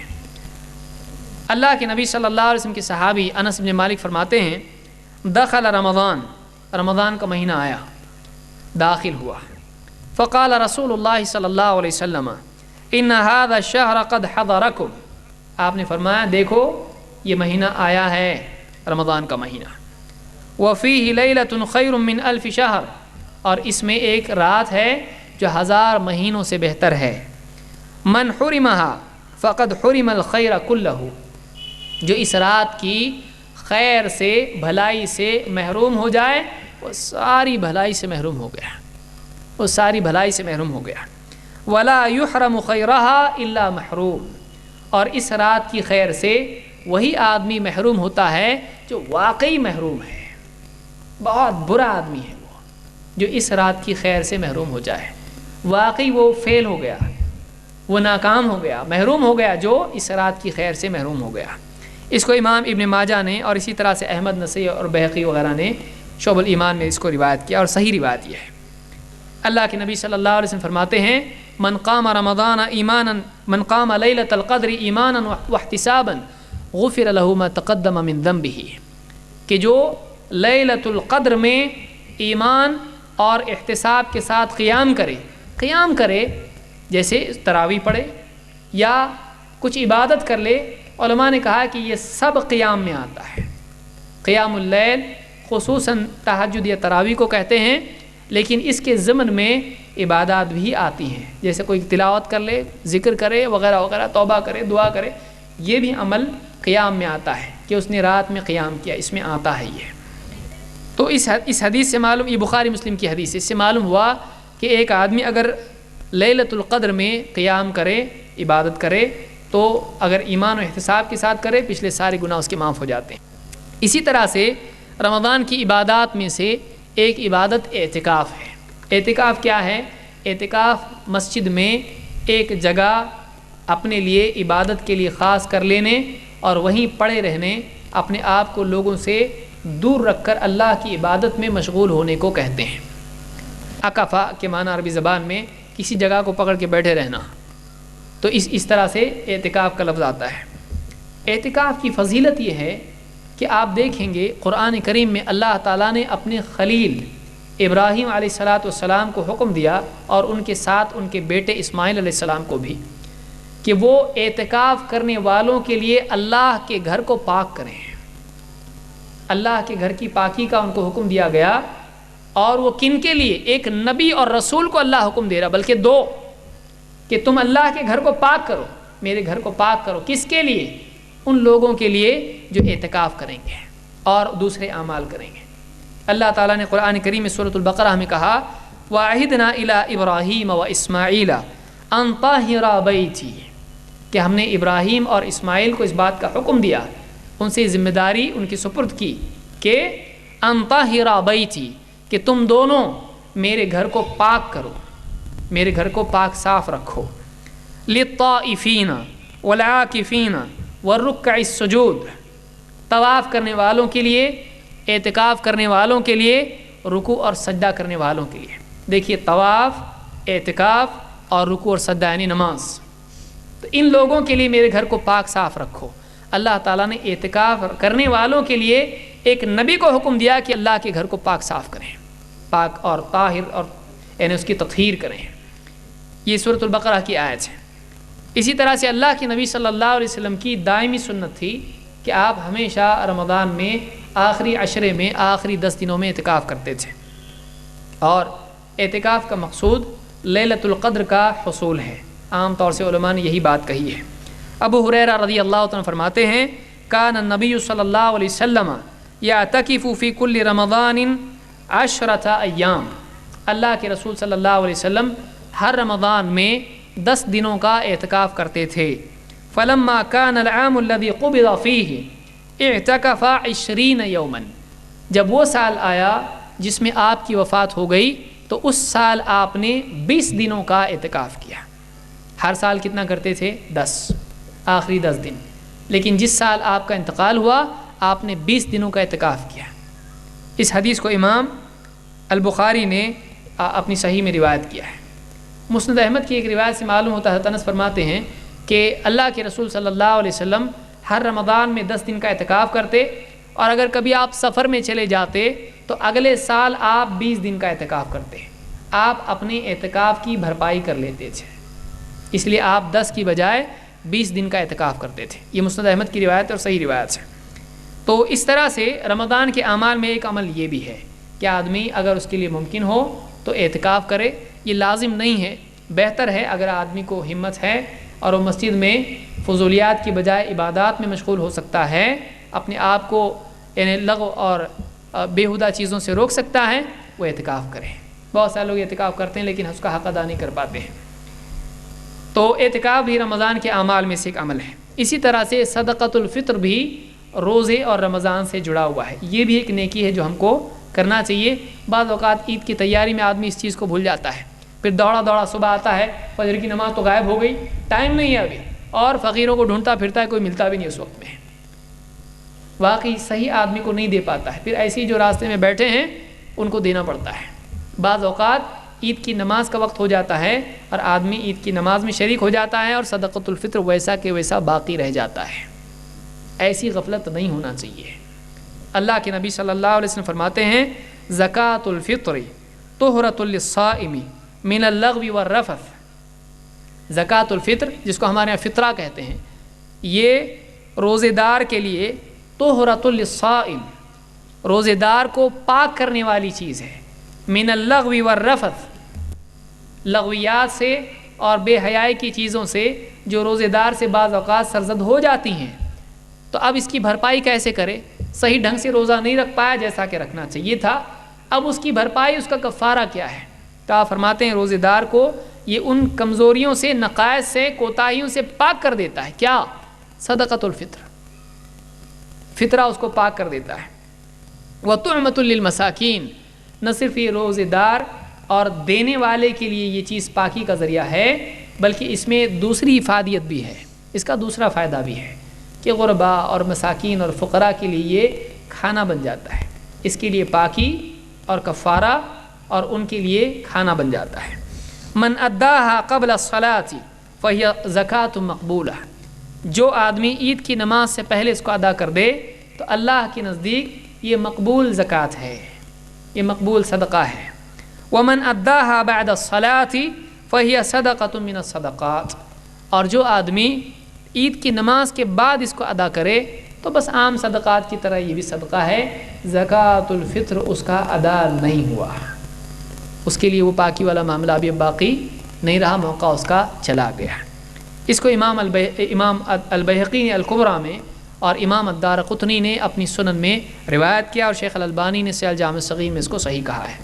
تو یہ کل ملا کے 10 باتیں تھیں رمضان سے متعلق۔ یہ سارے اعمال ہیں جو آدمی، اب سوچیں کتنا اپنے سامنے راستہ اور دروازہ کھلا ہوا ہے، تو دینے والے کی طرف سے کمی نہیں ہے، اس کے پاس دینے کے لیے بہت ہے۔ یہ ہماری ہمتیں ہیں جو پست ہو جاتی ہیں، ہم لینے میں تھک جاتے ہیں، وہ دینے سے نہیں تھکتا ہے۔ اب جس آدمی کو جتنا اللہ تعالیٰ نے توفیق دی ہے، اور واقعی اللہ ہی کی توفیق سے انسان کر پاتا ہے، لیکن واقعی اگر آدمی اچھی نیت رکھے اور اللہ سے دعا بھی کرے، اپنے لیے مدد چاہے، رمضان کے لیے پہلے سے پریپیئر ہو جائے، پہلے سے تیار ہو جائے، اور اپنے اوقات کی تنظیم کر لے، اپنی نیت صحیح کر لے، اور اپنا ٹائم بالکل ٹائم ٹیبل اپنا بنا لے تمام عبادات کے لیے، تلاوت، دعا، ذکر، اذکار، صدقات، بیمار پرسی وغیرہ وغیرہ، یہ ساری چیزوں کا وقت اپنا صحیح ڈھنگ سے آدمی اس کی ترتیب بنا لے، ایسا آدمی انشاءاللہ محروم نہیں ہوگا۔ لیکن یعنی ادھم میں رمضان آ جاتا ہے اور ادھم میں چلا جاتا ہے، تو آدمی وقت نکل جاتا ہے، اس کو احساس نہیں ہو پاتا ہے، آیا گیا۔ پہلے آدمی کیا کرتا ہے، 1 روزہ ہوا، 2 ہوا، 3 ہوئے، 5 روزے ہوئے، پھر تھوڑے دن کے بعد الٹا طریقہ الٹا ہو جاتا ہے۔ کیسا؟ 4 روزے بچے، 3 بچے، 2 بچے، 1 بچے، گیا، یہ گیا، وہ خود بھی گیا، کام سے گیا۔ اللہ کرے ہمارا حال ایسا نہ ہو، اللہ کرے ہم سب کو اس بات کی توفیق ملے، تمام مسلمانوں کو اس بات کی توفیق ملے کہ واقعی وہ ایسا رمضان گزاریں کہ نہ صرف خود ان کی اپنی زندگی کے لیے وہ تقوی اور مغفرت کا ذریعہ بنے، بلکہ عام انسانیت کے لیے بھی وہ ہدایت کا ذریعہ بنے، ان کے لیے بھی اسلام سے قریب آنے کا ذریعہ وہ بنے۔ بعض اوقات مسلمانوں کی بعض کمزوریوں اور کوتاہیوں کی وجہ سے بہت سارے غیر مسلم بدظن ہو جاتے ہیں کہ رمضان آتا ہے تو یہ لوگ راستوں میں یہاں وہاں کھاتے ہیں، ہڈیاں ہمارے گھروں کے سامنے ڈال دیتے ہیں، یہ لو ان کا رمضان ہے۔ تو یہ بھی اچھی چیز نہیں ہے۔ اللہ تعالیٰ ہم کو سمجھ عطا فرمائے۔ یہ کچھ باتیں تھیں جو میں نے اس سلسلے میں ذکر کی، اللہ تعالیٰ مجھے بھی اور آپ کو بھی ان پر عمل کرنے کی توفیق عطا فرمائے۔ اقول قولی ھذا واستغفر اللہ لی ولکم۔ اللہ احسن الجزاء۔ یہ تھے شیخ محترم ابو زید ضمیر حفظہ اللہ، جو آپ کے سامنے وقت کی قدر و اہمیت، رمضان کے بارے میں فضائل پیش کر رہے تھے۔ اللہ تعالیٰ سے دعا ہے کہ اللہ تعالیٰ ہم سب کو جو کچھ سنے ہیں اس پر عمل کی توفیق عطا فرمائے۔ اب آپ کے سامنے جمعیت اہل حدیث کے سیکریٹری جناب سراج الدین صاحب منیار کلمات تشکر پیش کریں گے۔ السلام علیکم ورحمۃ اللہ وبرکاتہ۔ ونصلی علی رسولہ الکریم، اما بعد۔ اللہ کا شکر ہے کہ اللہ تعالیٰ ہم کو ایک اچھی نشست سے فائدہ اٹھانے کی توفیق عطا فرمایا۔ اس ضمن میں میں شکریہ ادا کرتا ہوں علماء اکرام کا، جن کے مواعظ حسنہ سے مستفید ہونے کا ہمیں موقع ملا۔ اس کے بعد میں شکریہ ادا کروں گا ڈاکٹر پی جی شاہ کا، جنہوں نے اپنی جگہ پر اجتماع کی اجازت دی، اور ساتھ ہی اس ایریے کے کارپوریٹر لال احمد بمبئی سیٹ کا، جنہوں نے انتظامیہ میں کافی مدد کیا، اور خصوصاً مسجد کمیٹی و نوجوانان کا، جنہوں نے اس اجتماع کا کافی اپنی کوششوں سے اہتمام کیا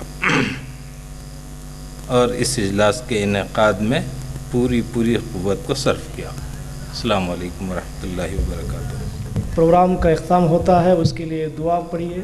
سبحانک اللہم و بحمدک اشہد ان لا الہ الا انت استغفرک و اتوب الیک۔ السلام علیکم ورحمۃ اللہ وبرکاتہ۔